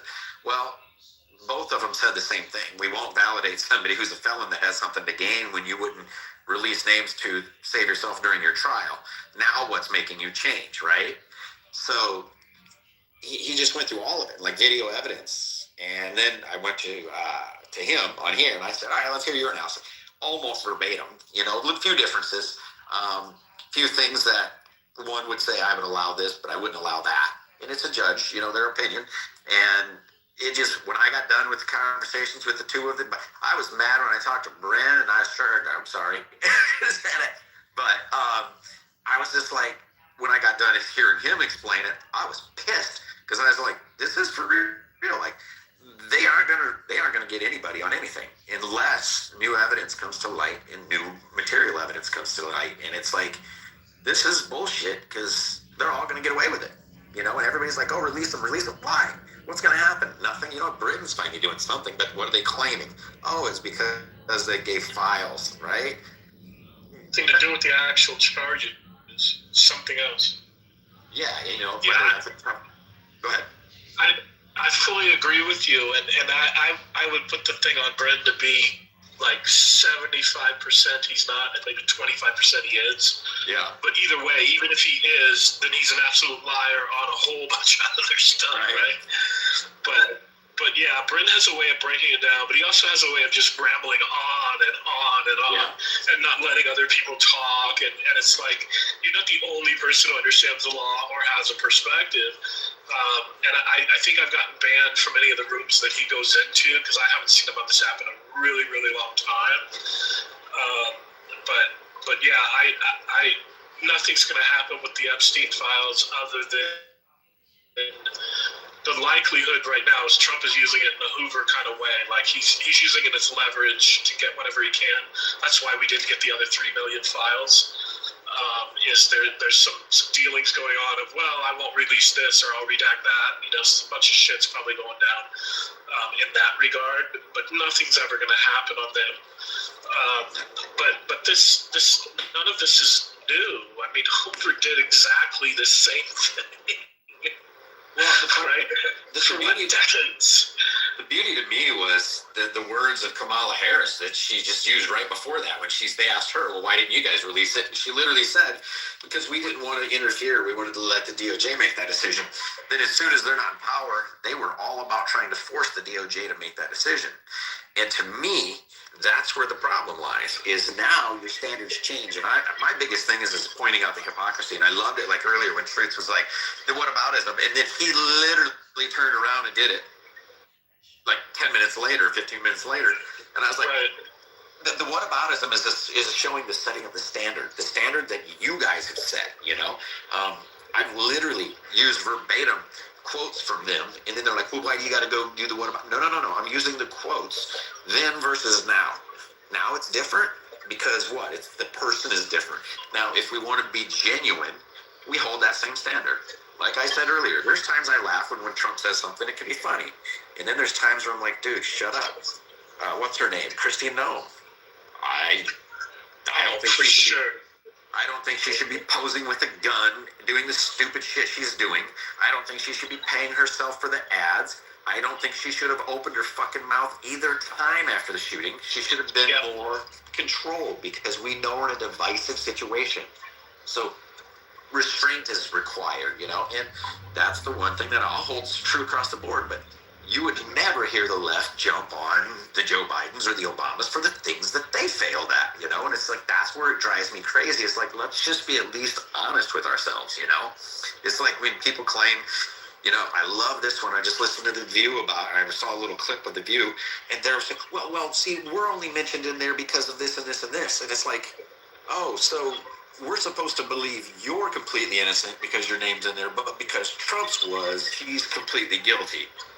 And when you ask these guys to prove that somebody did something, and I've said this before, have you ever been to Bergdorf Goodman? If you go in that store, you ain't walking anywhere without the hyenas on you. You can't move. Now imagine being the most famous person in New York City walking in. It seems pretty made up, and you couldn't even tell within a year or two what year you were raped, supposedly. And before you said it wasn't rape, and then it was rape, and it's convenient to not know when you were raped because now they can't, you know, subpoena witnesses that were working that day. You know, there's a lot that goes into it, but they hold to that narrative. And I was like, I don't care. I mean, there was talk about young boys being brought in for Obama from Secret Service people. I'm going to take that with a grain of salt until it's proven. Why? Because I'm not going to be a freaking GOP lapdog that says, oh, see, he definitely did it. You know, it's like, come on. Yeah, same. You and I think very, very similar. And the Maxwell case ended a year before, so they could that was the only outstanding thing. They could have in the last year released the Epstein files and didn't. And I went after truth with it's not whataboutism, it's history. And this is how I always try and corner the left when they do the whataboutism, or the right for that matter when they do it, is if you want to claim what we're talking about is whataboutism, I'm going to say, no, it's history. And if you don't understand the history, by what lens, what filter are you making your judgments if you can't compare it to historical facts and events that happened? It's not whataboutism, it's history. And usually they don't have a response to that, right? But I'm with you 100% on almost everything you say. It's like when people talk about Trump, I'm like, have you ever been to New York? Have you ever met a New Yorker? He's just a New Yorker to the extreme. Oh, yeah. That's all, right? And people are like, what? No, I go, look, half of what he says is bullshit. So what? Half of what he says is truth. Go off of the truth. Learn to discern between the two. Blah, blah, right?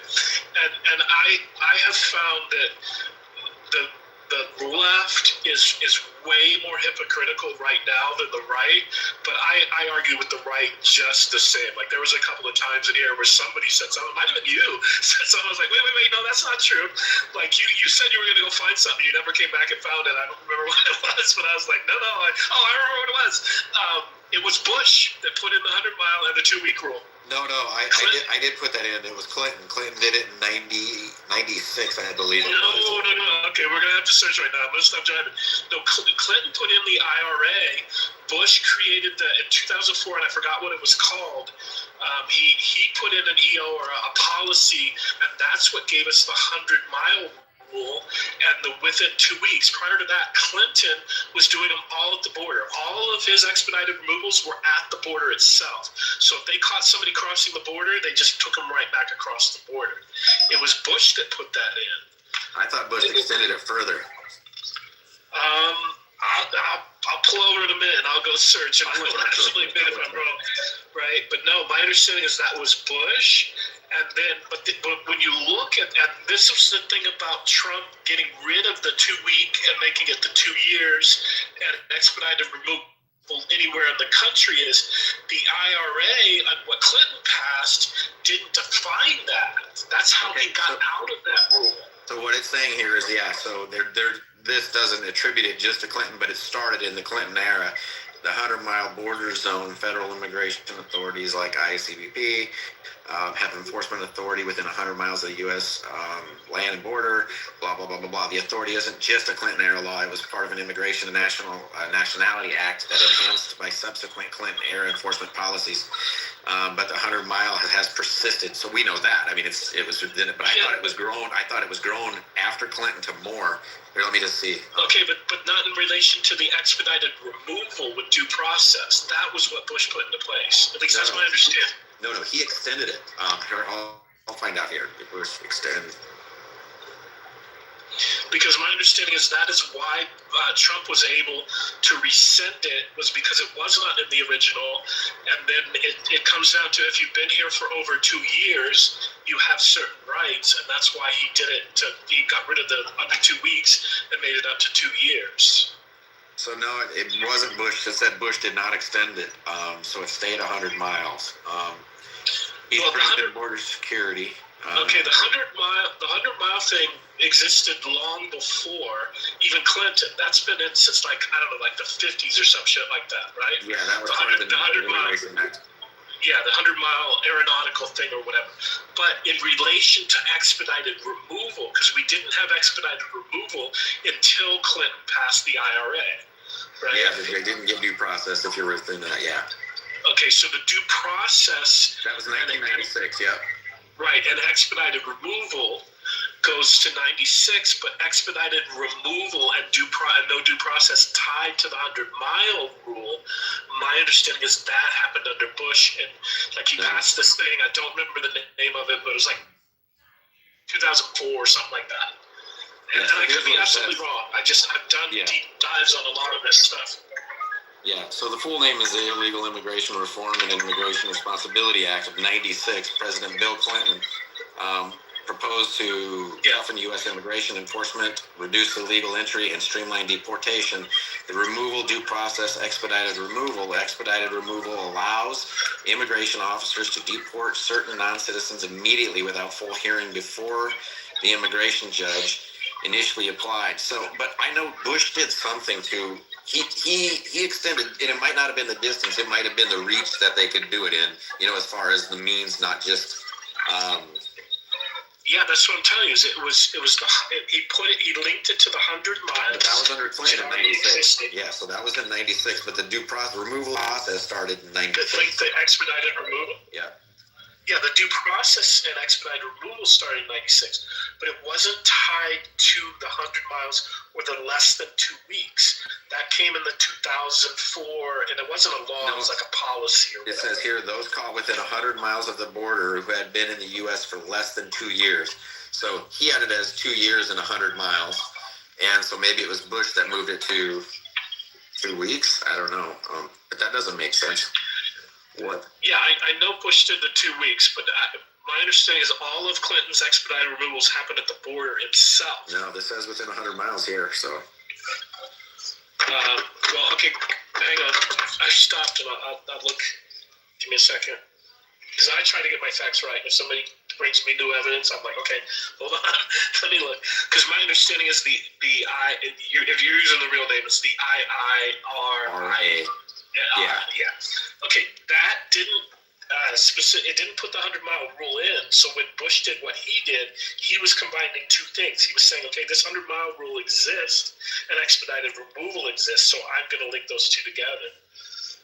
Was the way I understood it. Okay, so here's what it says. It says Bush administration expanded expedited removal to include more interior areas, not just immediate border zones. Results, immigration officers could deport certain non-citizens quickly without a formal immigration court hearing, even further inland. But it doesn't give a mile range. It said more inland. So that's what I'm saying. That was the 100 miles. Well, Clinton put in the 100 miles. It was in before. So the removal of due process was under Clinton. Bush extended it into inland more.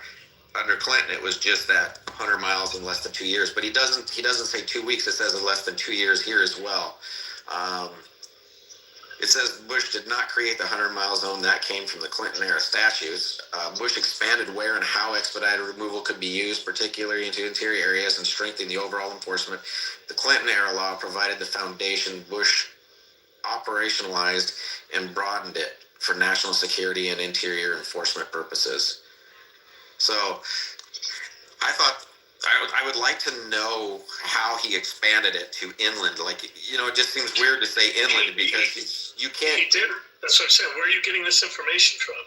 He didn't. If you look at Google or ChatGPT, Clinton's expedited removals and how many of them were done directly at the border. That's what I'm saying is what you're reading actually convinces me that the research that I did before was accurate. So Clinton had expedited removal and the 100-mile rule existed, but it was primarily had more to do with how they could stop people. It's like, have you ever been to California and coming up from San Diego where they have that little thing where they stop you? And they can kind of check you. That's what was falling under the 100-mile rule under Clinton was they had I forgot what it's called, extraordinary powers, I believe it's called, within the 100-mile zone for certain activities that they did not have outside of the 100-mile zone, which basically circumvented the 4th and the 5th. Right, and so they were able to stop you, ask for papers. They didn't even really need reasonable suspicion. It was just kind of like, hey, there's a bunch of brown people, let's stop them, right? They had what they called extraordinary powers within that 100-mile zone. But all of Clinton's expedited removals were at the border. What Bush did was he took expedited removal and expanded it inland to the 100-mile zone and put in the less than 2 weeks. So it says that he deported 12.3 million people, according to the Nonpartisan Migration Policy Institute, but the majority of those deportations didn't happen under expedited removal. Around 11.4 million. Just removed 11.4 million of the deportations were returns where immigrants generally chose to leave. Yeah, his expedited are around 1 million. Almost everybody says. A little under, a little over.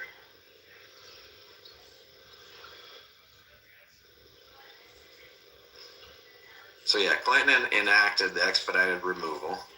It sounded like the 100-mile thing was actually in place before Clinton. Just the expedited removal was done to it. Yeah, that's all it really says, even under the law parts.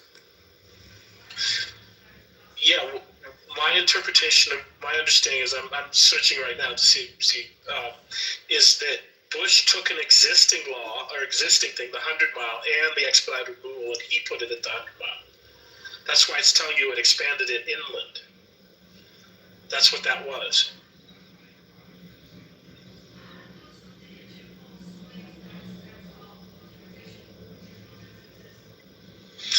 And what I found from doing a bunch of the different research is the way they report the stats is so different that it's nearly impossible to compare stuff. But okay, here's what came up when I put it into Google.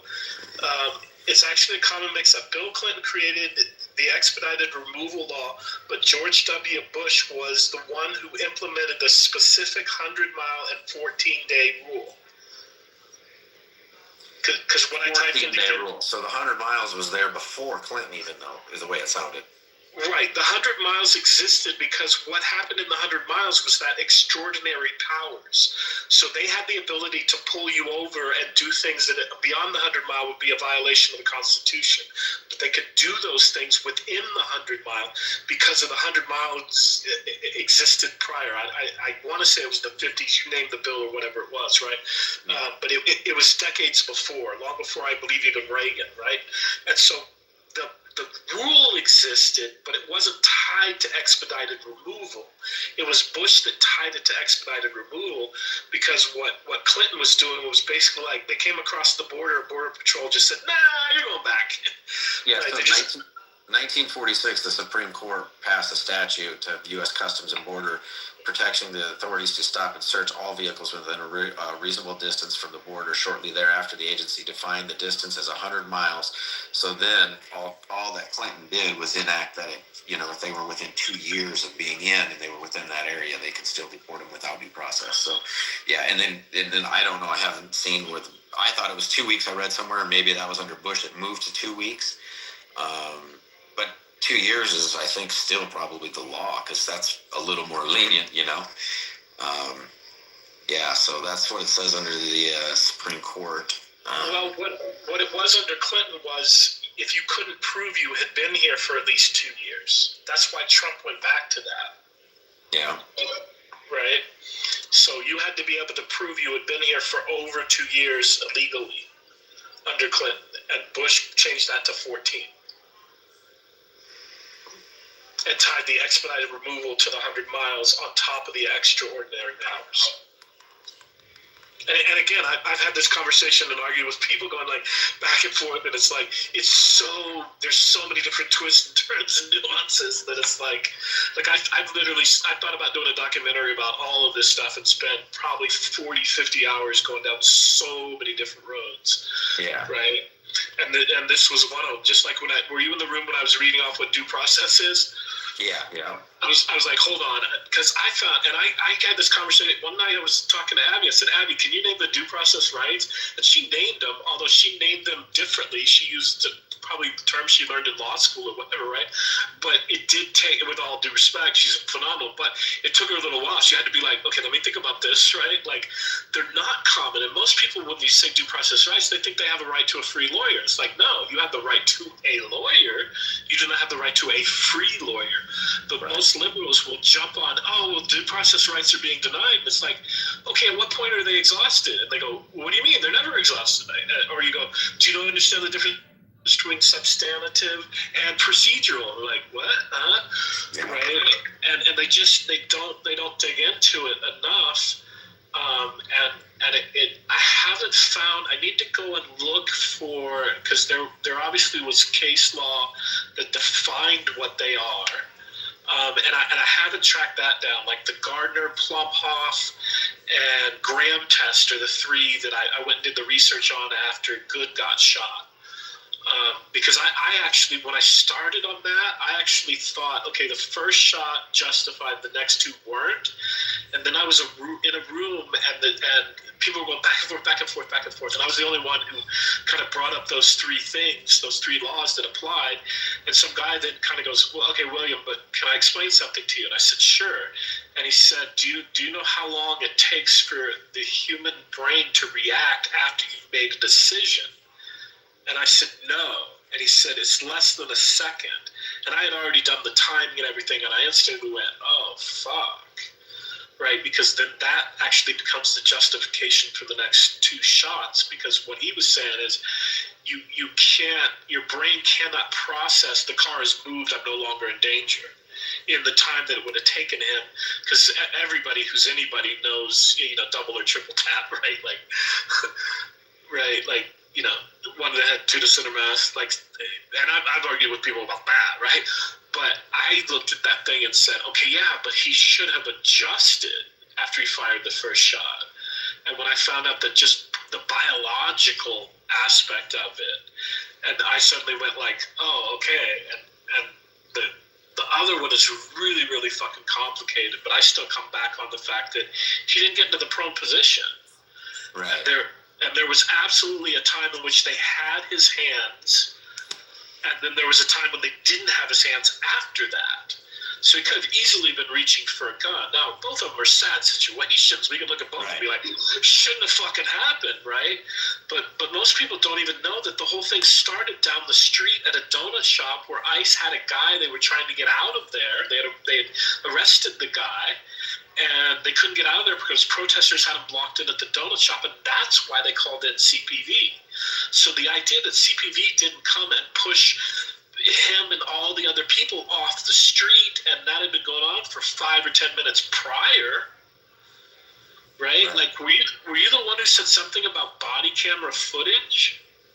Yeah, so there was because I haven't seen that. There was one. Well, I think, I'm not sure which one are we talking about, Renee. That was actually the one he was holding, so I don't know that it was actually body cam. It was him holding the phone. Oh no, I thought you were talking about Preddy. Oh, Preddy. I'm trying to remember. There was a view. There was one. I don't remember if that was body cam, where they were pushing him up on the sidewalk before. Yeah. Okay, I've seen all of those angles, and the one that I'm still looking for is there's a woman.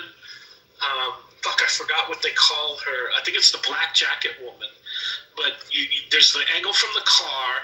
There's the angle from the pink hair to the pink shirt girl. Yeah. There's the angle from the street, across the street, and then there's the one from inside the barbershop. Yeah. Right?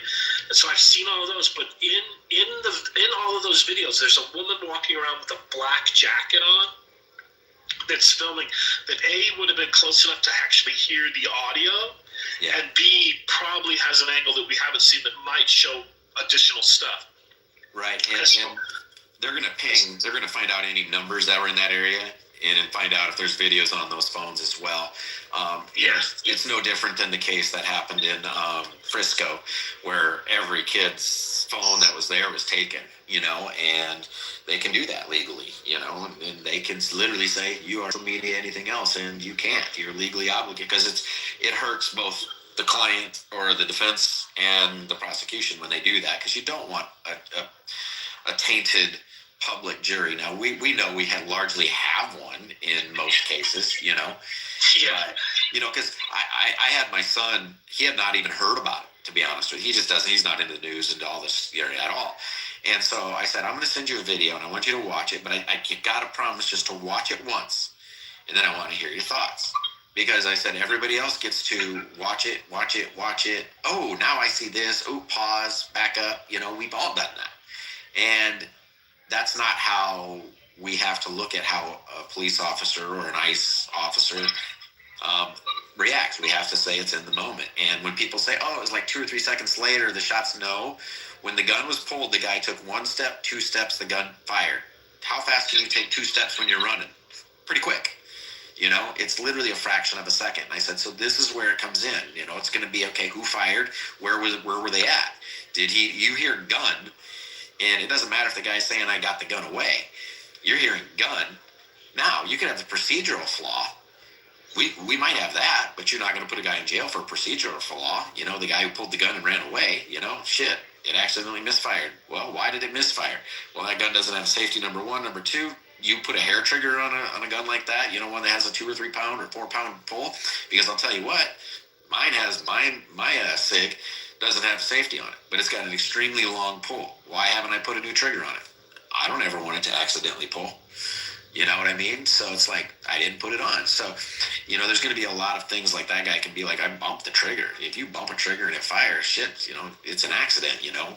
But. So has that been proven that it misfired? Yeah, there's a picture where you can actually see the back of it.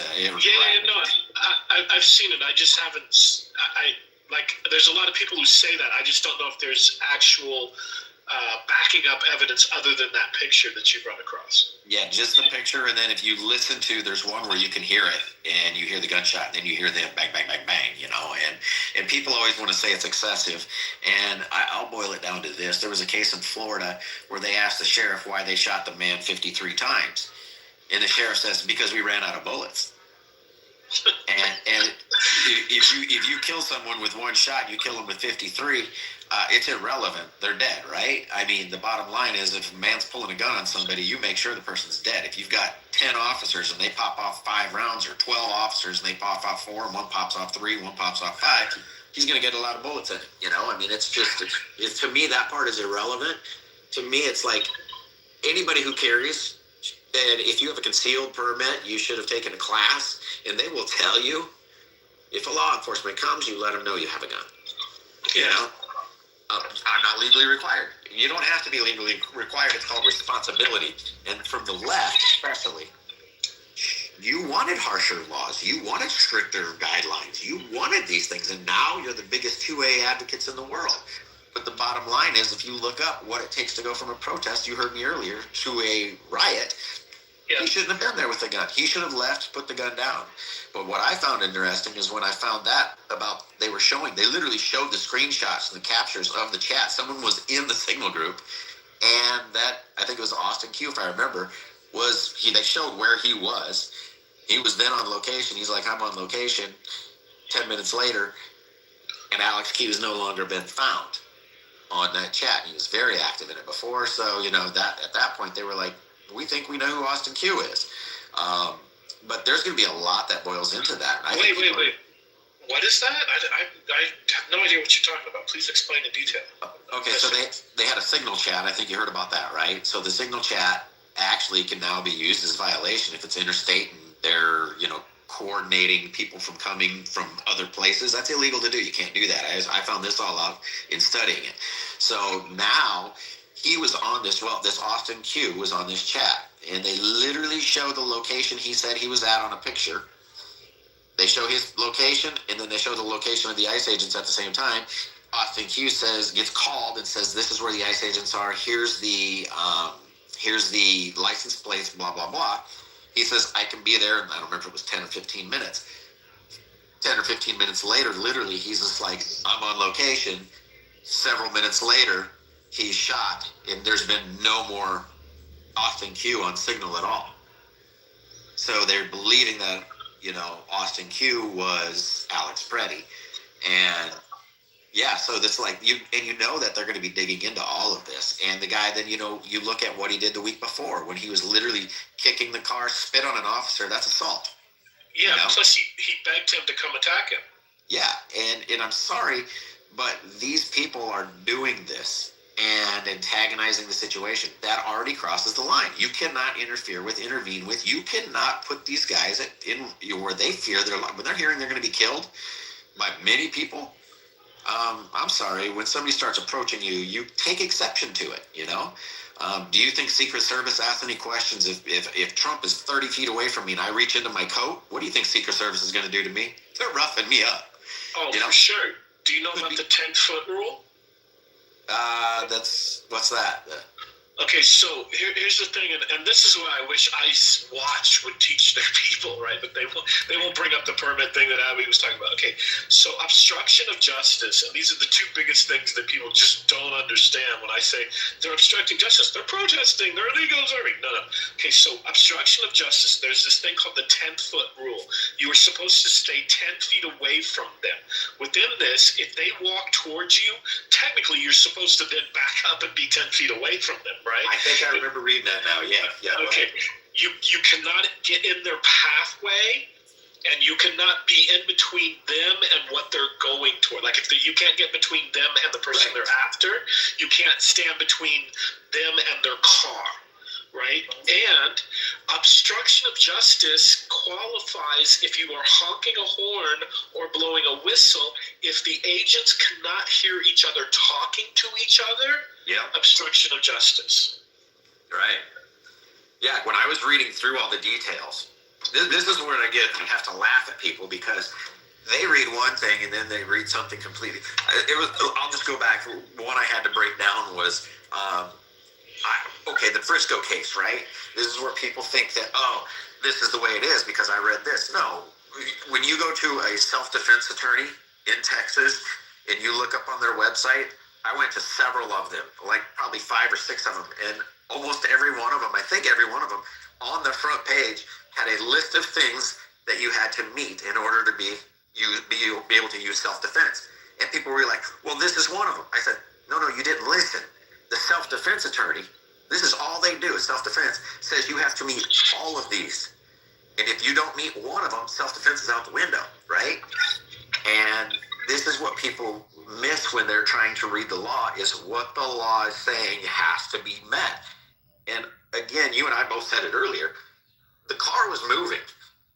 I think I looked it up and I think there's like 60 some different charges where a car can be considered a weapon, or you can be charged with a felony for driving at somebody, putting people in harm's way. There's a whole list of these things. And so a car is a deadly weapon, and the woman put the car in reverse, almost ran over her companion, and then started to go forward, almost hit. I'm assuming it was a Fed's car, because it was just like a silver Explorer. But if you watch that video, she almost hits it. That's when they finally start to approach. When they goes around her in front of her, they start to approach them, because now you almost hit a federal vehicle. And so they went to approach at that point. That's when all hell breaks loose, But to me, it's just like, I told my son this before he started driving. I said, listen, I don't care if a cop accuses you of anything. I don't care what it is. Do what they say. Get out, get on your knees, lay down. You call me. We'll deal with it later. I just want you alive. For sure. Don't argue. It's called the talk in certain circles. Yeah. In criminal justice class, they brought in a guy who's done like the most interrogations, either like were 5,000 or something like that, right? But he always told us, never say anything, nothing. I don't care if you have video footage of the guy across the street shooting somebody. Don't say, I've got video footage, I didn't do it. You shut up and you ask for an attorney. Yeah. And he literally brings this guy in and he goes, I knew I was getting confessions. I have to do this. I got to make sure in case there's anything. But then we get people to admit they did something they didn't do just because they want to go home. And I was like, how can you live with yourself as an interrogator knowing this guy didn't do it, but he's saying it, But that's the thing, is if the people listen to the Miranda rights, because they'll say, oh, but they said this or that. No. The Miranda laws the rights are very clear. Anything you say can and will be used against you. With an emphasis on will. Yep, and there is nothing that says will be used to help you. If you say something that is used to help you, that doesn't get to be used. And it's like, so it's so clever, the way it's all done, but people are naive to it, and it's like, learn to just shut up, man. Be cooperative and say, I'm sorry, what am I going to do? I forget the exact term, but there's this term that they use of implied consent, I believe it's called, where basically if they can trick you into giving them consent to violate your rights, it's this trick that they use, and I believe it's called implied consent. But on the Renee Good thing, the two things that I always point out to people when I kind of try to back the corner is, step in front of her car. If you look at the multiple angles, when she backed up, she changed the position of her car. He did take one step, but he taking one step and her car moving angles is what put him in front of her car. Because I always said, well, he stepped in front of her car. The other thing is, somebody had pointed this out to me, and I went back and watched the video and went, holy shit, I never saw that before. Is when she first starts to go forward, her wheels start spinning. Yeah. So he probably would have heard her, the wheels spinning. She probably put more gas to get over the wheels spinning. Yeah. Right? So if that engine revved, Which gives panic. Yeah. Right? And then I point out those two things, and usually that's when the cognitive dissonance, and they just like, I'm a this, I'm a that, the names start flying. Well, and anybody who's watched enough, like Investigative Discovery, Forensic Files, they start looking at shootings and suicides and where's the gun laying, because the instant you suicide yourself, you don't lift your arm and throw the gun. It literally goes limp and drops. There's a certain way a gun's going to fall. And you don't, when you get shot and you're killed, you don't just keep your foot on the gas. You're not all tense. Your body's going limp. You're dead, right? She hit that car going pretty fast. So she, like you say, it makes sense now, because I was like, damn, she got some speed up. But like you say, she was on the gas pretty good trying to get it moving. Once it got momentum, it took off, and she smashed that other car, and that's the thing. A police officer has to look. If you're slamming on the freaking gas and there's people around, you're a harm. You're a threat to other people, can't do it. It's just insanity to me. Well, that's the Plumhoff rule, which is, it's a 10-second rule where they can keep, if you fled in your car and you're getting away, everybody goes, oh, well, what's their way? You can't fire. Well, the Plumhoff decision, I don't remember the other person in the case, is Plumhoff versus some state or some shit. That gave us the 10-second rule, which is essentially, if they believe you are still a danger to the public or another law enforcement officer, they can keep firing for 10 whole fucking seconds. Yeah, which is the other reason why, like, the second and third shots kind of qualify and make it, it's a sad case, but it's justified. Yeah. I showed one, and I had to find the video. It took a while, but I had to show it because people said I was full of shit. And I was just like, no, because the first time I saw the video, I was like, dude, this doesn't look good. And then the camera footage from another officer, the one who shot, his body cam footage came out, and they were detaining this guy, and he throws the gun on the ground, and they had a hold of him, and he was fighting with them kind of, right? So each guy had an arm, and he started moving his arm back behind his back, and he had leaned forward, his shirt came up, and he saw the gun he was reaching for, and he yells gun, and he pop, pop, pop, 3 shots at him right between the 2 officers. So he's confident in shooting, right? And he killed him, and everybody was just like, listen, they shot an unarmed man. No, that video showed he had another gun. And this is something you can't discount. If you've ever wrestled, if you've ever been in a fight, if you're on his left side, you have no idea what's going on his right side. You know what I mean? And then right before he gets shot, the reason I showed that picture, I think I had a clearer one up from the front before, but you see he's getting up on his knees as they were moving away, and his hand was going back to the right. Was he reaching for the gun? Don't know. But his hand was going back to the right. If you can't see what he's got there, but you were yelled gun, you heard shots, and instantly you react, that's what they're going to use. And Renee Good, that case ain't going to do anything. The state will try to bring charges. Nothing's going to happen. My buddy's just like, listen, federal judge is going to say, federal courts are going to the feds are going to get involved and say, let's look at that. We'll look at it. No, he's got, the supremacy clause is kicking in. The 8th Circuit said, hey, we support this. And the Supreme Court, they tried to go and appeal it, and the Supreme Court wouldn't even hear the case. The Supreme Court literally said, we won't listen to it. We trust the 8th Circuit's decision. And so they let the 8th Circuit stay with, hey, reasonable, fear of bodily harm or death. And you can't argue now because the Supreme Court said, no, we stand with the 8th Circuit on it. and we won't change that. And so it's like people can argue and complain. You know, like I said, I think the guy that hit Freddie in the face, that dude's going to get some assault charges. For sure. He hit a guy in the face. You know, my thing is they're going to be able to say, you know, people can say what they want, but if I'm a defense attorney for this guy, I'm going to be like, listen, he's dragging this woman in the street as we're trying to get him off of her. You could say he was trying to help her. Why would somebody help her, hold on to her so she's dragging? She's getting drug on her ass into the middle of the street. What was he grabbing in her bag? I don't know. You know, we don't know. Let's be real. These people are not friendly. What did they have in their bags? We have no idea, you know? And that's the thing that, you know, if I'm on a jury, I'm going to look at it as I want to see the truth. I'm not going to say just because he's an ICE agent, I'm going to let him off. If the guy was an asshole, he's going to see trouble. I'm looking at those going, reasonably, I could see that, you know, in the heat of the moment. You get to see the video once. And if I'm a defense attorney, that's what I would do. It's like, you get to watch this video once with me right now. And then I walk you through, what did you see? You know, did you see this, this, this, and this? Now you get to see it from a perspective or a spectator's perspective. You don't get that benefit when you're in the heat of the moment. And that's where I think it's going to come down to what charges he gets, you know, but he won't serve long if he gets anything. But I think that may not go to criminal. I think both cases are going to end up in a civil court. And I think a sympathetic jury is going to pull just what they did with OJ, same kind of thing. But I don't know whether that particular one aspect of it will end up in a criminal court or not. But if it does, it's definitely clearly a conviction. Yes, in a civil court, I don't know how that'll work out because I think he'll probably still be protected because of the supremacy clause because he was doing his duty.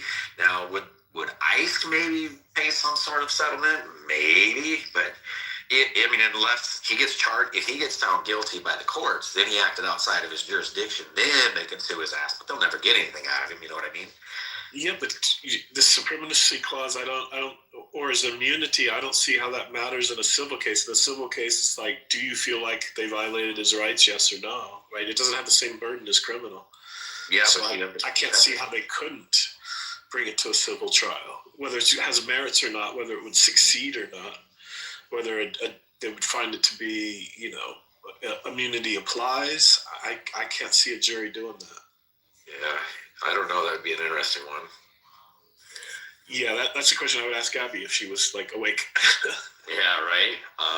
That would be a good one to know how that would work out with civil. Because I thought I looked it up, and I just honestly, you read so much. You know how it is. You start digging so deep, you're trying to remember it all. But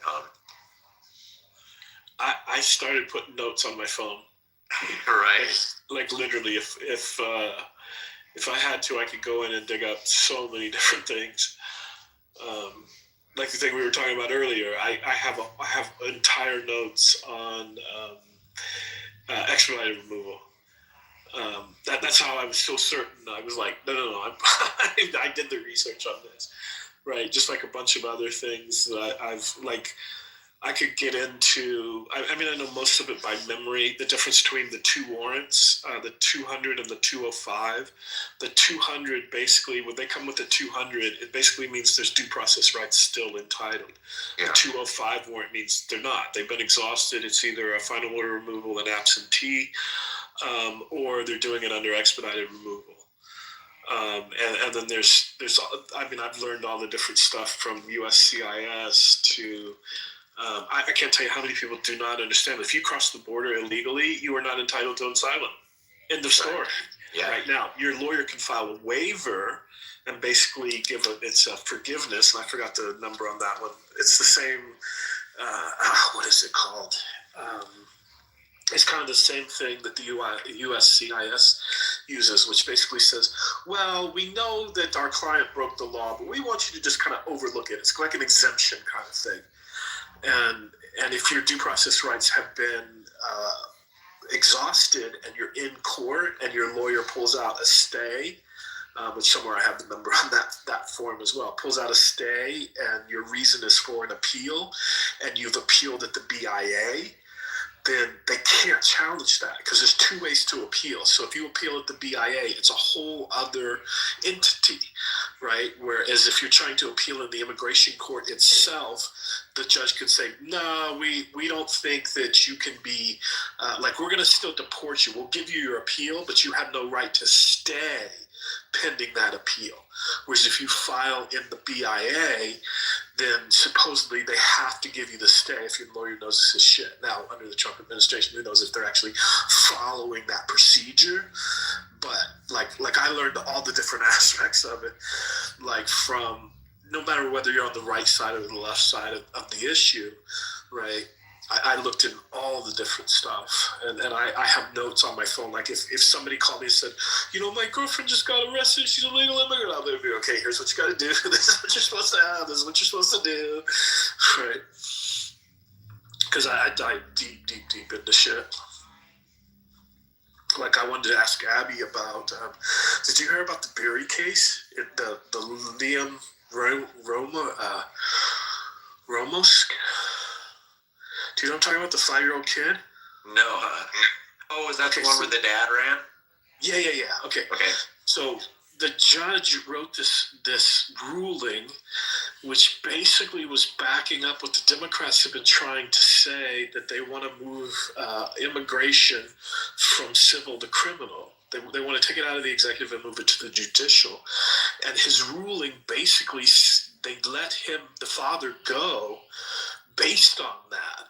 And then he total violation of church and state, said orally in God, and I don't remember the exact wording, but he literally is quoting like biblical scripture practically within his ruling.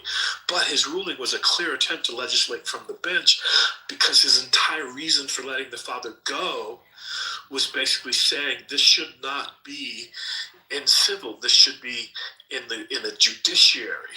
Right, the way that he wrote the ruling was like trying. It was almost like he was begging to have them reverse it, go to the district or to the circuit court, and then potentially the Supreme Court. So they have, and the Democrats have been saying that for a while now. They're like, look, this should not be under the executive. This should be under the judiciary. And it's like, okay, but then that makes it no longer a civil issue. That makes it a crime. Right. Now all of a sudden we're going to have due process issues. Now all of a sudden they get rights to a free lawyer, right? So what's that going to cost and all these different things? But oh God, can you imagine? It'd be a clusterfuck and a ton of fucking money. Well, okay, so I have to laugh because it would never happen, but that's what they're pushing for. Right? Was it DeSantis? I think it was. Didn't he fly in the immigrants to Martha's Vineyard? Because it's a sanctuary city, and they literally had them out with less than 24 hours, and they were literally telling them, if you leave now, we'll get you a lawyer and tell you what you have to do, and it's just like, so you're literally teaching these people how to break the law, number one, and all these people should have said, no, we like Martha's Vineyard, we should do do you think they really wanted to be herded back into the chaos that was New York City or wherever they were sending them? It's like, Martha's Vineyard, no, find a place to put us here, but no, those rich people and those thems, they got them out faster than they could ever imagine, and I had to laugh at that, because I was just like, thought you were a sanctuary city, you sure were very good at it. Yeah, I think it was Abbott that was sending him to New York, and then DeSantis was like, hey, I'm going to try that. I thought about buying some buses, actually, because I was like, you could probably get a hell of a contract that was going on. I find the hypocrisy to be so I can't tell you how many liberals do not understand that the Democratic Party used to be anti-illegal immigrant. Yeah. Cesar Chavez, anti-illegal immigrant. There's clips out there of like Clinton, both Bill and Hillary, Obama, and maybe even Biden, all saying legal immigrants have to learn English to become a migrant. Yeah. If Trump said that, they would flip out. Oh, yeah, right. Like, how dare you? Right? But that's why it's so unnerving. Like, that's why, the difference is we are just, racking our brains. Because, look, I'll even say it, Fetterman right now. He says it. This doesn't make any sense. He can't make sense of what they're saying.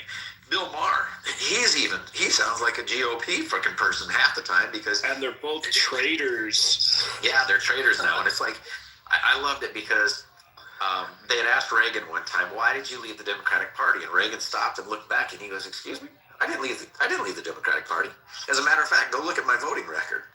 My voting record's still exactly the same. The Democratic Party left me."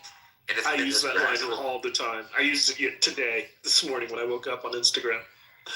Yeah, it's like you guys are so far left that even Bill Maher is calling you a Fruit Loop. Even John Fetterman, I can't wait to, you know what I said, because Trump's got the hockey team coming. I said I would put the hockey team in the seats of all of the people who don't come.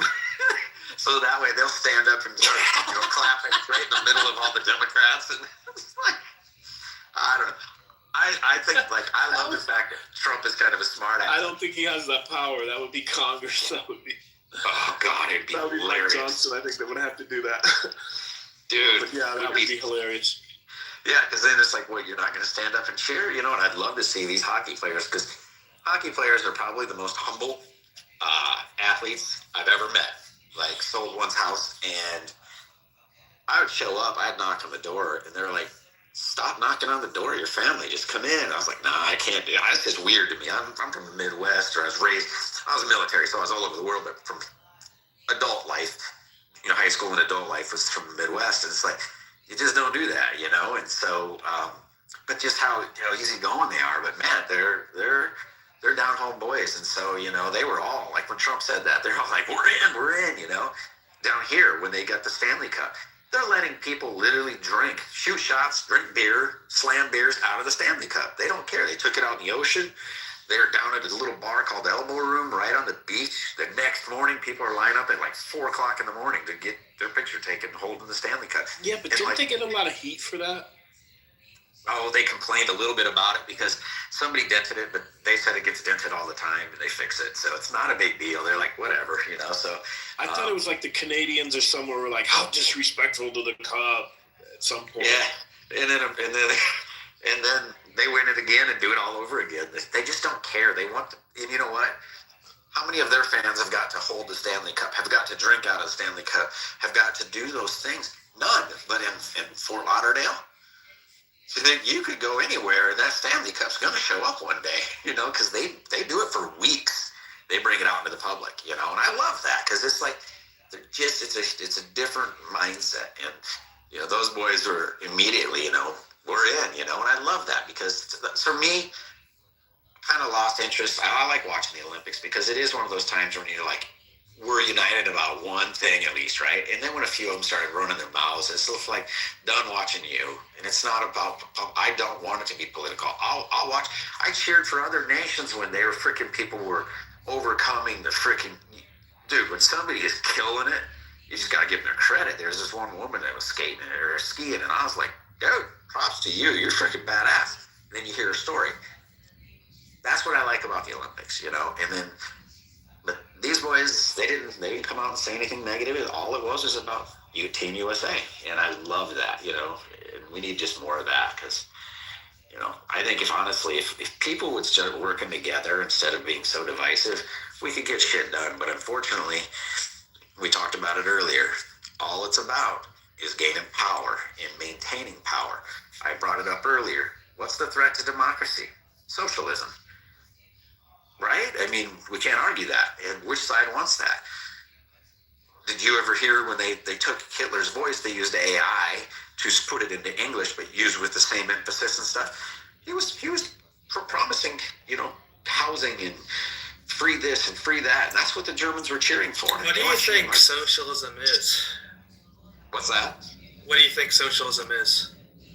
Socialism is when the government is taking control of things. Socialism would be taking over industry, essentially. It's a pathway to. Where do you get this idea from? What's that? Where do you get that idea from? Where do I get the idea that socialism is that? Yeah. Well, we reading can go on it, the definition I've of actually been in a socialism. socialist country called West Germany, or East Germany. I've seen how it's ran. So I look back at that as a socialist. So I guess that was almost borderline communist, really. No, but like, how do you get in other words, political terms are extremely contested, right? And so there's Yeah. a lot of ambiguity over how terms are used in different senses and according to different people's ideological preferences and so on and so forth. So, if you're going to understand like what you might call the ideological core of some doctrine like socialism, what you need to do is get an idea of like the social movement that word's associated with, the political philosophy behind it. It wouldn't just, you wouldn't just be able to get a good understanding by going by like, oh, well, I lived under some regime that called itself socialist, and that's what socialism is. No. What I'm saying is kind of socialism is 100% when the government is in control. And well, yeah, I'm just asking you to support that with some evidence from the study of socialist ideology. Well, are you talking clinical definition or the colloquial? Clinical? We're not talking about medicine, buddy. Okay, the dictionary version of it or the colloquial? Well, going to dictionary is also not how you study political ideology. I just told you how you would do it, right? I'm Any of that kind of going to define evidence? it is exactly what I just said, because I go by the definition. I don't want somebody's new age version of it. I'm going to go with what it is when the government. First of all, I didn't say anything about new age. I think you're just abusing that term. But then the other thing is because can you define it? Because I can tell you what it is. I mean, I told you what it is. Yeah, I'm just saying. I think you don't actually. You know what? I think That's what you're working with saying. is a sort of meme understanding that doesn't come from an actual study of the ideology. That's exactly what it is. Okay, and I'm asking you to support that with something from. And I'm asking you to support that with some scholarly evidence, and not just, well, I lived in East Germany. What evidence do you need that when you have? I mean, I told you, right? So listen, what country out there has on socialism with collective ownership has built up a society? What is collective ownership? I just fucking told you. So what what country has existed where the government intervenes in the economy? Literally all of them. No, not when the government owns it. That's what this is about. The key industries are all owned by the government in socialism. Yeah, so why is that? Am I wrong? I'm still waiting for the. You seem to have all the answers. Tell me where I'm wrong on my understanding of what socialism is. You want an example? I'm telling you what the exact definition is. I didn't ask you for an example. I asked you for some evidence on your conception of socialism. That's it. The evidence is the exact what I just said. We literally have our government telling people. The evidence is that you lived in East Germany, not the study of socialist ideology. I lived in West Germany. I went into East Germany and I watched how they West Germany was not socialist. West Germany was the half that was aligned with the West. It was openly capitalist. No shit. What did I say?